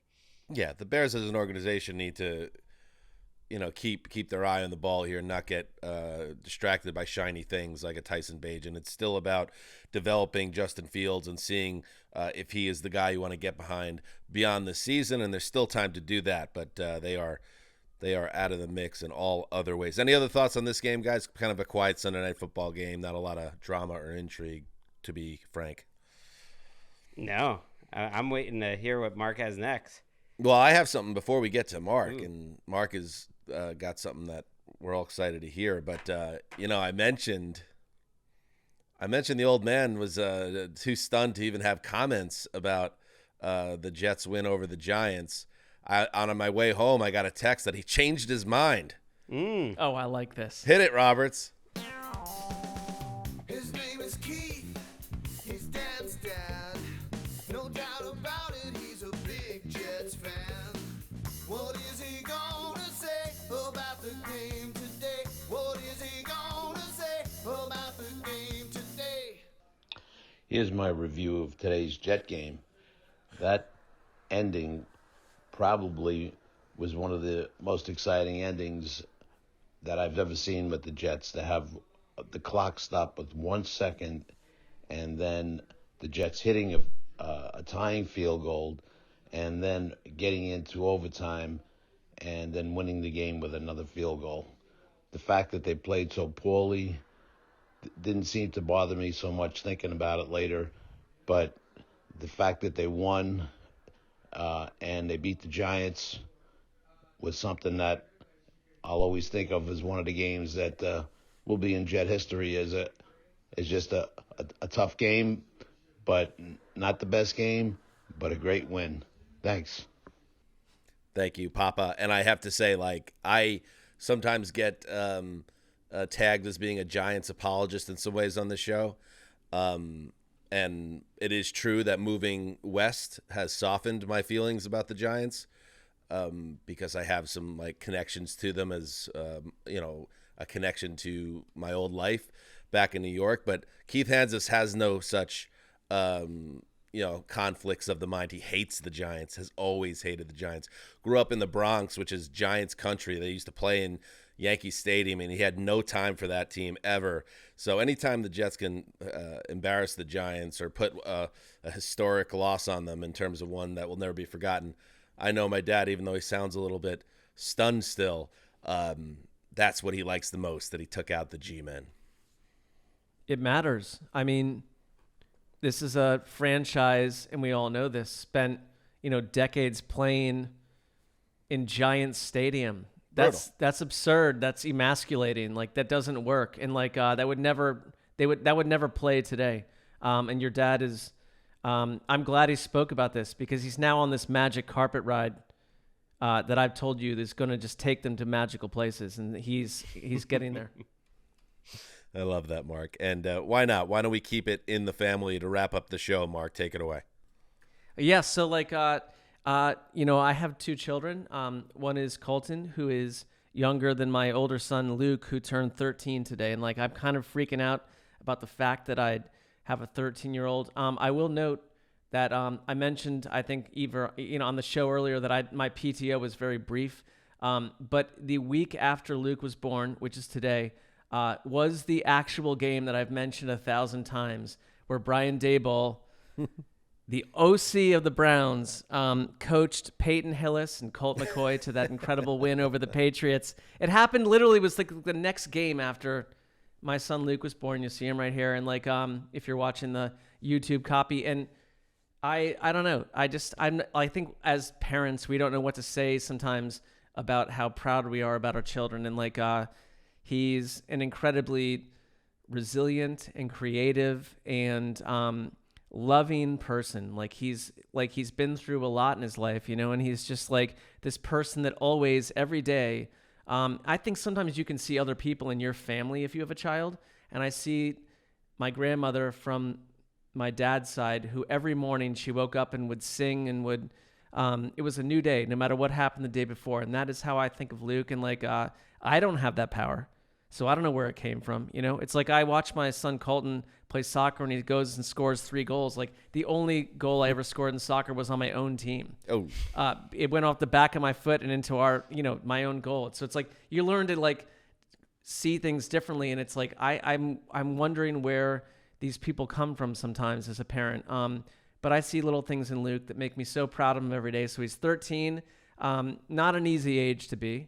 But I have full trust that he'll just use his internal skills and who he is to become what he becomes next. So happy birthday. And I think this is a special show because it wouldn't, if we were on ESPN, like, well, you can't talk about this, but like on our show you can. So like, I'm thankful for that. And like, I wish him well. I don't even know if he'll watch this, but if he does, I love you. Well, you got to tell him. You got to tell him. Tune into the end of the show. Happy birthday, Luke. You're the best. And my birthday present is, I'll give a plug. You got to follow Luke. He's the best plane spotter around. What's his Instagram account?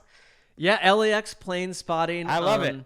Yeah, he is like become a great photographer and videographer of a niche, niche. Like we live near LAX, like Dan the closest, but we drive over there too. And it's like, these planes are landing and he's got this content. He's super into it. And like, I remember someone not unlike him that was like super obsessive at age 13 about things.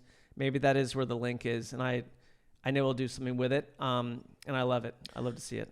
That's pretty crazy that you just turned 50, Mark, and now you got a 13-year-old son. And he is a great boy. And I remember him as a infant when we first met. Yes. And now here he is in, the very interesting, sometimes dicey, but also at times exhilarating early teens for a young boy. So best of luck to Luke. He's a great kid. Good stuff. Good family stuff to end the show. Anything else? Greg? Love it. Let's get your dad on to talk some Pats. I think he's tuned out on the Pats. My mom is not. She's probably invested, but I think he's more, it'll jump to the Celtics. Okay, great stuff. So thank you to everybody for listening. Now, we got the trade deadline coming up, so we will be ready to record whenever news breaks. Until then, you know what you need to do. Heed the call. Happy birthday, Luke!